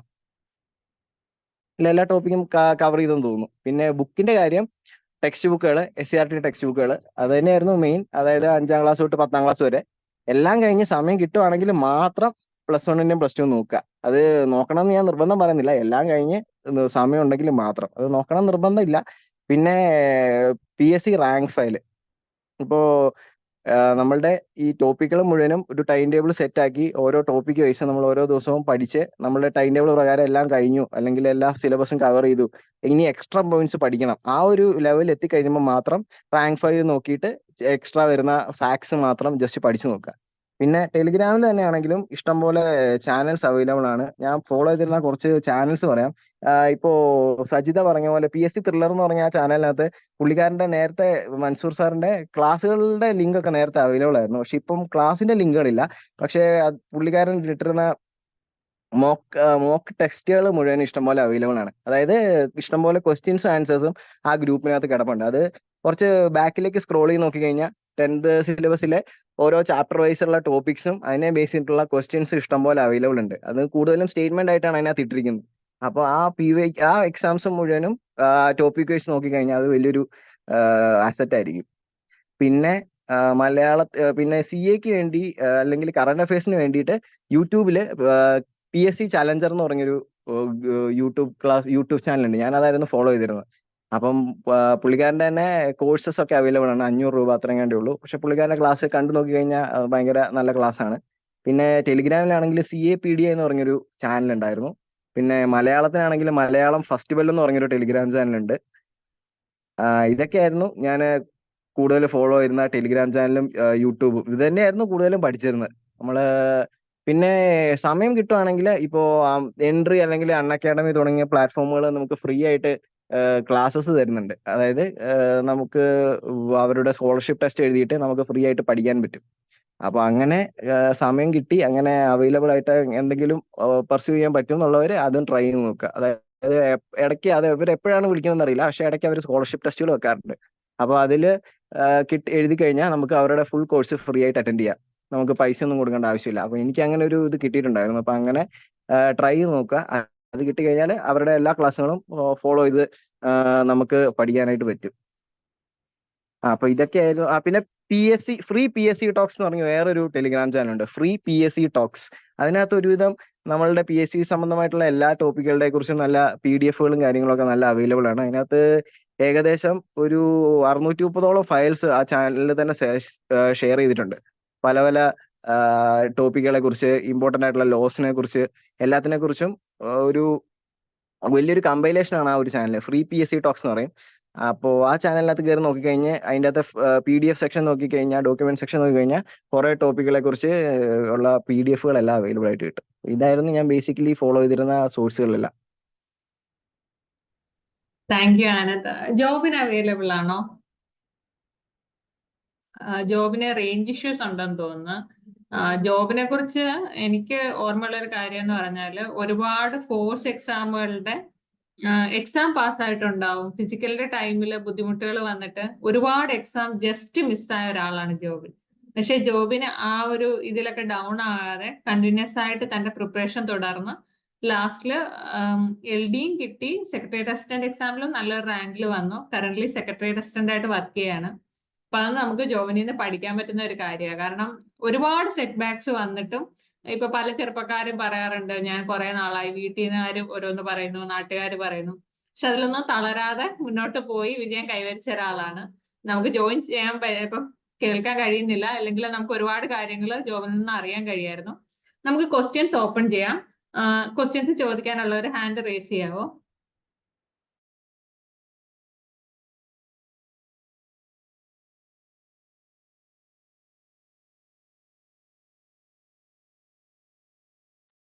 ഹാൻഡ് റേസ് ചെയ്യുന്നതിൽ ഡൗട്ട് ഉണ്ടെങ്കിൽ നിങ്ങൾക്ക് ചോദിക്കാം. ഓപ്പൺ അൺമ്യൂട്ട് ചെയ്ത് ചോദിക്കാം.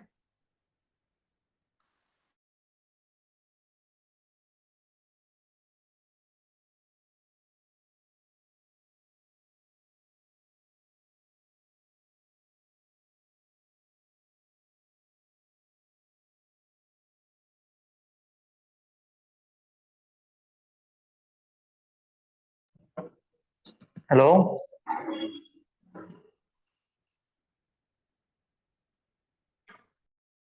ഓഡിബിൾ ആണ്, ചോദിച്ചോളൂ. അത് ജോബിനാണ് സംസാരിച്ചത്. ഓഡിബിൾ ആണോ? ആ, ജോബിൻ ഓഡിബിൾ ആണ് ഇപ്പോ. ഹലോ, എനിക്ക് കേൾക്കുന്നുണ്ടായിരുന്നു കുറച്ചൊക്കെ. ഇപ്പൊ കേൾക്കാമോ? സംസാരിക്കാവോ? ആ, ഇപ്പൊ ഓഡിബിൾ ആണല്ലോ അല്ലേ? ഓഡിബിൾ ആണ് ജോബിൻ, സംസാരിച്ചോളൂ. ഓക്കെ, ആനന്ദ് പറഞ്ഞത് മുഴുവൻ ഞാൻ കേട്ടിരുന്നു കേട്ടോ. ഇപ്പൊ ആനന്ദ് സംസാരിച്ച മുഴുവൻ ആ സ്ട്രാറ്റജി ഫുൾ ഞാൻ കേട്ടിരുന്നു. അപ്പൊ ഇനി ഞാൻ അഡീഷണൽ എനിക്ക് തോന്നിയ കുറച്ച് കാര്യം ഞാൻ പറയാം. ഫസ്റ്റ് ഓഫ് ഓൾ എനിക്ക് പറയാനുള്ളത്, നമ്മൾ ഈ LDC എക്സാം ഒരു ഡിസ്ട്രിക്ട് വൈസ് എക്സാം ആണ്. അപ്പോൾ നമുക്ക് ഇതിനകത്ത് ചാൻസ് ഓഫ് വിന്നിംഗ് എന്ന് പറഞ്ഞാൽ ഭയങ്കര കൂടുതലാണ്. കാരണം എന്ന് വെച്ച് കഴിഞ്ഞാൽ ഇപ്പം ഒരു സ്റ്റേറ്റ് വൈഡ് എക്സാം എടുത്ത് നോക്കുവാണെങ്കിൽ അതിൽ ആപ്ലിക്കൻസ് ഒരു 5 ലക്ഷം 6 ലക്ഷം പേര് കാണും. അതിനകത്ത് അവസാനം ഫൈനൽ ലിസ്റ്റ് വരിക എന്ന് പറഞ്ഞു കഴിഞ്ഞാൽ ഒരു 1000 പേരോ അല്ലെങ്കിൽ 1500 പേരെ കാണത്തുള്ളൂ. ദാറ്റ് മീൻസ് അതിനകത്ത് വരുന്നവരുടെ റേഷ്യോ അല്ലെങ്കിൽ ആ പെർസെൻറ്റേജ് വളരെ കുറവായിരിക്കും. പക്ഷേ നമ്മൾ ഈ LDC ആ ലിസ്റ്റ് എടുത്ത് നോക്കുവാണെങ്കിൽ ആപ്ലിക്കൻസ് ജില്ലാ വൈസ് ആയതുകൊണ്ട് ആപ്ലിക്കൻസും കുറവായിരിക്കും. അതിനകത്ത് ഉൾപ്പെടുത്തുന്നവരുടെ എണ്ണം എന്ന് പറഞ്ഞാൽ പല ജില്ലകളിലും ഈ സ്റ്റേറ്റ് വൈഡ് ലിസ്റ്റിൽ ഉൾപ്പെടുത്തുന്ന ആപ്ലിക്കൻസിന്റെ ഡബിൾ ടൈംസ് ഉൾപ്പെടുത്തും. അപ്പൊ നമ്മൾ നല്ലൊരു മാക്സിമം എഫേർട്ട് ഇട്ട് കഴിഞ്ഞാൽ നമ്മൾ ഇതിനകത്ത് ലിസ്റ്റിൽ കയറി പറ്റാനുള്ള ചാൻസ് വളരെ കൂടുതലാണ്. അപ്പൊ നമ്മൾ അത് മനസ്സിലാക്കിയിരിക്കണം. പിന്നെ നമ്മൾ ചെയ്യേണ്ടതെന്ന് വെച്ച് കഴിഞ്ഞാൽ, നമ്മൾ ഈ PSCയുടെ ഈ നിലവിലെ ട്രെൻഡുമായിട്ട് അപ്ഡേറ്റഡ് ആയിരിക്കണം. ഞാൻ ആ സമയത്ത് ചെയ്തതെന്ന് വെച്ച് കഴിഞ്ഞാൽ, PSC എല്ലാ ദിവസവും പരീക്ഷ നടത്തും. അപ്പം ചില ദിവസത്തെ പരീക്ഷ എന്ന് വെച്ചാൽ നമുക്ക് ബാധകമായിരിക്കത്തില്ല, ടെക്നിക്കൽ എക്സാമോ അങ്ങനത്തെ എന്തെങ്കിലും ആയിരിക്കും. എന്നാലും നമ്മൾ എല്ലാ ദിവസവും വെറുതെ ആ പ്രൊഫഷണൽ ആൻസർ ഒക്കെ ഒന്ന് ഡൗൺലോഡ് ചെയ്ത് നോക്കുവാണെങ്കിൽ ചില പരീക്ഷകൾക്കകത്ത് ജനറൽ നോളജ് ക്വസ്റ്റ്യൻസ് കാണും. ആ ക്വസ്റ്റ്യൻസ് ഒക്കെ നമ്മൾ വർക്കൗട്ട് ചെയ്ത് വേണമെങ്കിൽ നമ്മുടെ GK സ്കില്ലിൽ നല്ലോണം എൻറിച്ച് ആവുക. അത് നമുക്ക് ചെയ്ത് നോക്കാവുന്നതാണ്. പിന്നെ ചെയ്ത് നോക്കേണ്ടതെന്ന് പറഞ്ഞാൽ, കേരള ഗവർണൻസും ഇമ്പോർട്ടന്റ് ആക്ടിനെ പറ്റി ആനന്ദ് സംസാരിച്ചോ എന്ന് എനിക്കറിയില്ല, എന്നാലും ഞാൻ ചെയ്ത കുറച്ച് കാര്യം പറയാം. അപ്പൊ ഈ കേരള ഗവർണൻസ് എന്ന് പറഞ്ഞു കഴിഞ്ഞാൽ 5 മാർക്കാണ്. LDCക്ക് 5 മാർക്കാണെന്ന് എന്റെ ഓർമ്മ. 5 മാർക്കോ 10 മാർക്കോ 5 മാർക്കാണ്. അപ്പൊ ഈ കേരള ഗവർണൻസിൽ നമ്മുടെ സർക്കാരിന്റെ ഒഫീഷ്യൽ വെബ്സൈറ്റിൽ നിന്നാണ് ചോദ്യങ്ങൾ കൂടുതൽ ഫ്രെയിം ചെയ്യുക. അപ്പൊ നമ്മൾ ചെയ്യേണ്ടതെന്ന് വെച്ച് കഴിഞ്ഞാൽ, ജസ്റ്റ് മലയാളം കീബോർഡ് എടുത്തിട്ട് ജസ്റ്റ് സെർച്ച് ചെയ്യുക, കേരള തണ്ണീർത്തട അതോറിറ്റി അല്ലെങ്കിൽ കേരള സംസ്ഥാന ആസൂത്രണ ബോർഡ്. നമ്മൾ ഈ കാര്യം സെർച്ച് ചെയ്യുമ്പോൾ തന്നെ നമുക്ക് അതിന്റെ ഒഫീഷ്യൽ വെബ്സൈറ്റ് മലയാള ലിങ്കിൽ കൊണ്ടെത്തി. നമ്മൾ അതിനകത്ത് നിന്ന് കയറി നോട്ട് എഴുതി എടുത്തു കഴിഞ്ഞാൽ ഈ സെയിം പോയിന്റ് തന്നെ ആയിരിക്കും എക്സാമിന് വരുന്നത്, സ്റ്റേറ്റ്മെന്റ് ആയിട്ടോ വൺ വേർഡ് ആയിട്ടോ ചോദിക്കുക. പിന്നെ ഇമ്പോർട്ടന്റ് ആക്ട്സിന് നമുക്ക് ആകെ 5-6 ആക്ട് നമുക്ക് പറഞ്ഞിട്ടുള്ളൂ. ആ 6 ആക്ടും അതിന്റെ ബെയർ ആക്ട് ഡൗൺലോഡ് ചെയ്തിട്ട് നമ്മൾ ആ വേണ്ടപ്പെട്ട കുറച്ച് സെക്ഷൻസേ ഉള്ളൂ, ആ സെക്ഷൻസ് റിപ്പീറ്റ് ചെയ്ത് വായിച്ചു കഴിഞ്ഞാൽ അതിനകത്ത് ഫുൾ മാർക്ക് നമുക്ക് കിട്ടും. പിന്നെ നമ്മുടെ റാങ്ക് മുമ്പോട്ട് കൊണ്ടുപോകാൻ പറ്റിയ ഒരു ടോപ്പിക്കാണ് current affairs. Current affairs 20 mark ഉണ്ടായിരുന്നു. കാരണം ഞാനത് ആ സമയത്ത് നന്നായിട്ട് എഫേർട്ട് ഇട്ടിരുന്നു കറണ്ട് അഫയേഴ്സിന് വേണ്ടിയിട്ട്. ഞാൻ കറണ്ട് അഫയേഴ്സിന് അന്ന് പ്രധാനമായിട്ട് യൂസ് ചെയ്തത് നമ്മുടെ ടെലഗ്രാം ചാനലുണ്ട്, പത്രവാർത്തകൾ എന്ന് പറഞ്ഞു. അപ്പോൾ ഇതിനകത്ത് ഡെയിലി വരുന്ന പത്രങ്ങളുടെ ന്യൂസ് ആണ് അതിനകത്ത് കാണിക്കുക. അപ്പൊ നമ്മൾ എക്സാമിന് ഒരു വർഷം മുമ്പുള്ള കറണ്ട് അഫയേഴ്സ് ആണ് കൂടുതലും ഫോക്കസ് ചെയ്യേണ്ടത്. പിന്നെ ഞാൻ കറണ്ട് അഫയേഴ്സിന് ഉപയോഗിച്ചെന്ന് പറഞ്ഞാൽ നേരത്തെ ചേച്ചി പറഞ്ഞ കണക്ക് മാതൃഭൂമിയുടെ GK ആൻഡ് കറണ്ട് അഫയേഴ്സ്, അതിനകത്തും നല്ല ലേഖനങ്ങളും കാര്യങ്ങളൊക്കെ ഉണ്ടായിരുന്നു. അപ്പോൾ എനിക്ക് തോന്നുന്നു കഴിഞ്ഞ ഒളിമ്പിക്സിന്റെ ക്വസ്റ്റ്യൻസ് ഉണ്ടായിരുന്നു, അതൊക്കെ അത് വായിച്ചുകൊണ്ട് എഴുതാൻ പറ്റിയായിരുന്നു. അപ്പോൾ പത്രവും ഇങ്ങനത്തെ ഒരു സ്റ്റാൻഡേർഡ് മാഗസിനും ഫോളോ ചെയ്ത് കഴിഞ്ഞാൽ കറണ്ട് അഫയേഴ്സിനകത്ത് നമുക്ക് നന്നായിട്ട് സ്കോർ ചെയ്യാൻ പറ്റും. പിന്നെ കറണ്ട് അഫയേഴ്സ് നമ്മൾ പഠിക്കുമ്പോൾ ഒരു ബർഡൻ ആയിട്ട് തോന്നാതിരിക്കാനായിട്ട് നമ്മൾ ഈ സബ്ജക്ട് റിലേറ്റഡ് ആയിട്ട് കറണ്ട് അഫയേഴ്സ് പഠിച്ചാൽ മതി. ഇപ്പം മീൻസ് ജോഗ്രഫി കണക്ട് ചെയ്ത് അല്ലെങ്കിൽ എക്കോണമി റിലേറ്റഡ് കറണ്ട് അഫയേഴ്സ് അങ്ങനെ പഠിക്കുമ്പോഴത്തേക്ക് നമുക്ക് കറണ്ട് അഫയേഴ്സ് പഠിക്കുവാണെന്നൊരു ബർഡൻ വരില്ല, നമുക്ക് നമ്മുടെ സബ്ജക്റ്റിനൊപ്പം തന്നെ സ്റ്റാറ്റിക് ടോപ്പിക്കിനൊപ്പം തന്നെ കൊണ്ടുപോകാൻ പറ്റും. പിന്നെ സയൻസ് എന്ന് പറഞ്ഞു കഴിഞ്ഞാൽ ഒരു അത്യാവശ്യം ചലഞ്ചിങ് ടോപ്പിക്കാണ്. കാരണം LDC എഴുതുന്ന ഡൈവേഴ്സ് ബാക്ക്ഗ്രൗണ്ടിൽ നിന്നുള്ളവരാണ്. ചിലർക്ക് സയൻസ് ബാക്ക്ഗ്രൗണ്ട് കാണും, ചിലർക്ക് ആർട്സ് ബാക്ക്ഗ്രൗണ്ട് ആയിരിക്കും. അങ്ങനെ ചിലപ്പോൾ ആർട്സ് ബാക്ക്ഗ്രൗണ്ട് ഉള്ളവർക്ക് സയൻസ് പാടായിരിക്കും. അപ്പോൾ സയൻസിനകത്ത് നമ്മൾ ചെയ്യേണ്ടതെന്ന് വെച്ച് കഴിഞ്ഞാൽ SCRT ഒരു 5 to 10 സ്റ്റാൻഡേർഡ് ഉള്ള ടെക്സ്റ്റ് ബുക്ക് നന്നായിട്ട് നോക്കുക എന്നുള്ളതാണ്. പിന്നെ സയൻസിന്റെ ഏറ്റവും വലിയ കാര്യം ചിലപ്പം നല്ല ആപ്ലിക്കേഷനുള്ള ചോദ്യങ്ങൾ വരും, ചില ക്വസ്റ്റ്യൻസ് നമുക്ക് എക്സാം ഹാളിൽ കിട്ടണമെന്നില്ല. അപ്പൊ സയൻസിന്റെ ഒരു ഇതെന്ന് വെച്ച് കഴിഞ്ഞാൽ നമുക്ക് ഒരു നോർമൽ സ്റ്റുഡന്റിന് ആക്സസ് ചെയ്യാൻ പറ്റുന്ന ക്വസ്റ്റ്യൻ നമുക്ക് മിസ്സാവരുത്. ഇതായിരിക്കണം സയൻസിനകത്ത് നമ്മുടെ സ്ട്രാറ്റജി. ബാക്കിയൊക്കെ എല്ലാവരും പറഞ്ഞു എന്ന് ഞാൻ വിശ്വസിക്കുന്നു. Hello, thank you Jobin, informative ആയിരുന്നു. ആർക്കെങ്കിലും എന്തെങ്കിലും സംശയം ഉണ്ടോ?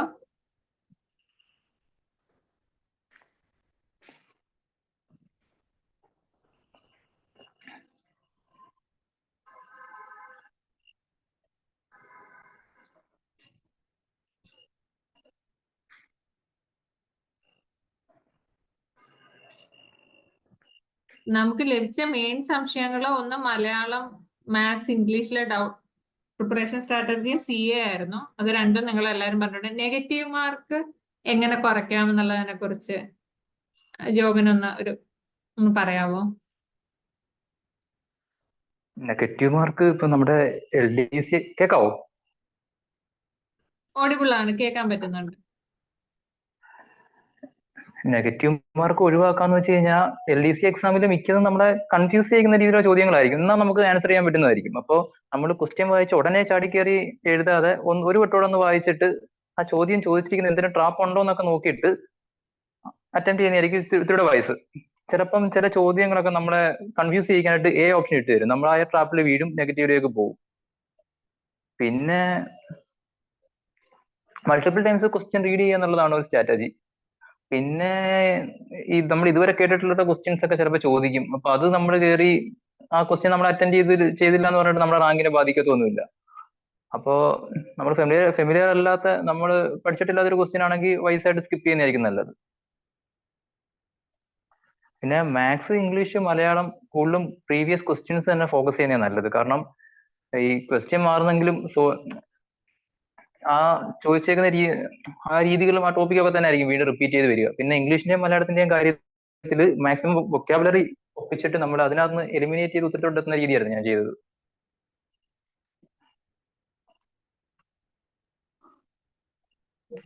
ഓക്കെ ജോബിൻ, ആർക്കെങ്കിലും എന്തെങ്കിലും ഡൗട്ട് ഉണ്ടോ?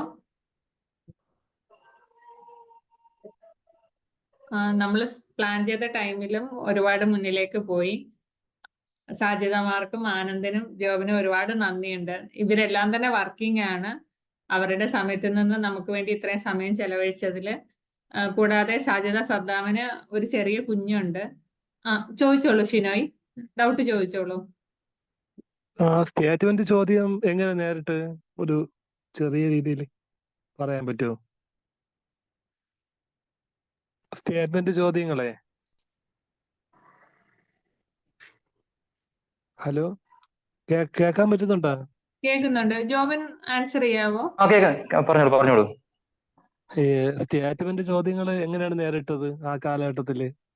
ഓക്കെ അതിൽ ഞാൻ പറയാം. നമ്മള് ഇപ്പൊ സാധാ ഒരു ചോദ്യം, ഒരു ഒറ്റവരി ചോദ്യം 4 ഓപ്ഷനും നമുക്ക് അറിയില്ല. നമുക്ക് ആ ക്വസ്റ്റ്യൻ ഇപ്പം ഞാൻ പറയുന്നത് മനസ്സിലാവുന്നുണ്ടോ? ഒരു സാധാ ഒരു ചോദ്യം 4 ഓപ്ഷൻ, നമ്മൾ കേട്ടിട്ടില്ലാത്ത ഒരു ചോദ്യമാണ്, നമുക്ക് അതിനെപ്പറ്റി ഒരു ഐഡിയ ഇല്ല, നമുക്കൊന്നും ചെയ്യാൻ പറ്റില്ല, നമുക്ക് ഇത് chance of guessing is almost 0, ഒന്നും ചെയ്യാൻ പറ്റില്ല. മറിച്ച് നമുക്കൊരു സ്റ്റേറ്റ്മെന്റ് ക്വസ്റ്റ്യൻ വന്നു, നമ്മൾ കേട്ടിട്ടുള്ളതും കേട്ടിട്ടില്ലാത്തതുമായ ഫാക്ട്സ് മിക്സ് ചെയ്തിട്ട് നമുക്ക് ഒരു സ്റ്റേറ്റ്മെന്റ് ക്വസ്റ്റ്യൻ തന്നിരിക്കുക.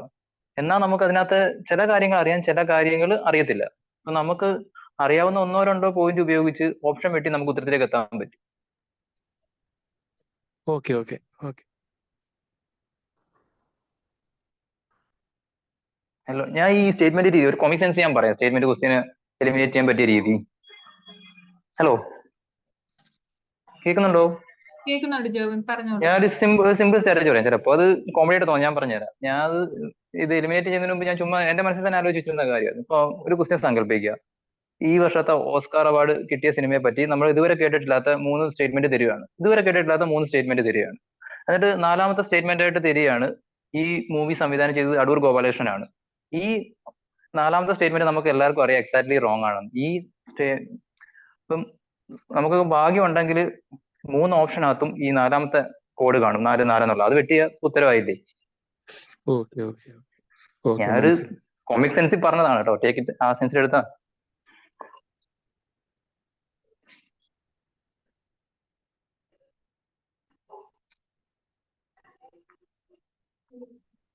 ചാറ്റിൽ ഒരു ചോദ്യം വന്നിട്ടുണ്ട്, സബ്ജക്ട് വൈസ് CA എങ്ങനെയാണ് പഠിച്ചത്? സബ്ജക്ട് വൈസ് CA ഇപ്പം നമ്മൾ എക്കോണമി ആണെങ്കിൽ ഇപ്പം ബഡ്ജറ്റ്, നമുക്ക് എക്കണോമിയുടെ ഗ്രോത്ത് എത്ര പെർസെന്റേജ്, പിന്നെ physical deficit, RBI appointments like that, അങ്ങനെ. പിന്നെ ഇപ്പൊ പൊളിറ്റി ആണെങ്കിൽ റീസെന്റ് അമെന്റ്മെന്റ്സ്, പിന്നെ ഗവർണർ, പ്രസിഡന്റ്, ന്യൂസ് ഒക്കെ വരുമല്ലോ, അങ്ങനത്തെ കാര്യങ്ങൾ. പിന്നെ ആർട്സ്, സ്പോർട്സ്, ലിറ്ററേച്ചർ ആണെങ്കിൽ അത് എപ്പോഴും കറണ്ട് അഫയേഴ്സ് കാണുമല്ലോ. ഇപ്പം film awards, national awards, state awards, പിന്നെ ഓരോരോ ബഹുമതികൾ, അങ്ങനെയാണ്. എനിക്ക് ഓർമ്മയുണ്ട്, GK current affairs sports Jobin സ്ഥിരം നോക്കാറുണ്ടായിരുന്നില്ല ആ കാലയളവില്. അപ്പൊ ഈ കറണ്ട് അഫയേഴ്സ് നമ്മൾ സബ്ജക്ട് റിലേറ്റഡ് ആയിട്ട് നോക്കുവാണെങ്കിൽ ഒരു കറണ്ട് അഫയേഴ്സ് നോക്കുവാന്നൊരു ബർഡൻ നമുക്ക് വരത്തില്ല. അപ്പൊ മിക്കവാറും ഈ കറണ്ട് അഫയേഴ്സിന്റെ ബുക്കുകളിലൊക്കെ ഒരു എന്താ പറയുക, ഒരു 100 പേജ് ഉണ്ടെങ്കിൽ അതിനകത്ത് ചിലപ്പോൾ ഒരു 50 പേജ് സ്പോർട്സ് ആയിരിക്കും. അപ്പൊ നമുക്കത് നോക്കുമ്പോൾ ഒരു വല്ലാതെ വരും. അപ്പൊ ഈ സബ്ജക്ട് റിലേറ്റഡ് ആയിട്ട് മാറുമ്പോഴത്തേക്ക് നമ്മൾ അതിനകത്തോട്ട് ചുരുങ്ങുമല്ലോ.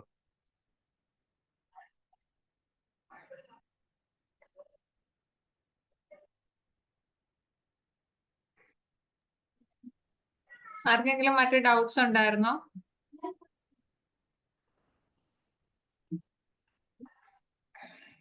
ഇല്ലെങ്കിൽ നമുക്ക് വൈൻഡ് അപ്പ് ചെയ്യാം. ഇവരെല്ലാം തന്നെ വർക്കിംഗ് ആണ്, അപ്പോൾ കിട്ടുന്ന ഒരു വീക്കെൻഡ് ആണ്. Thank you everyone, once again thank you. നമുക്ക് വൈൻഡ് അപ്പ് ചെയ്യാം. Thank U.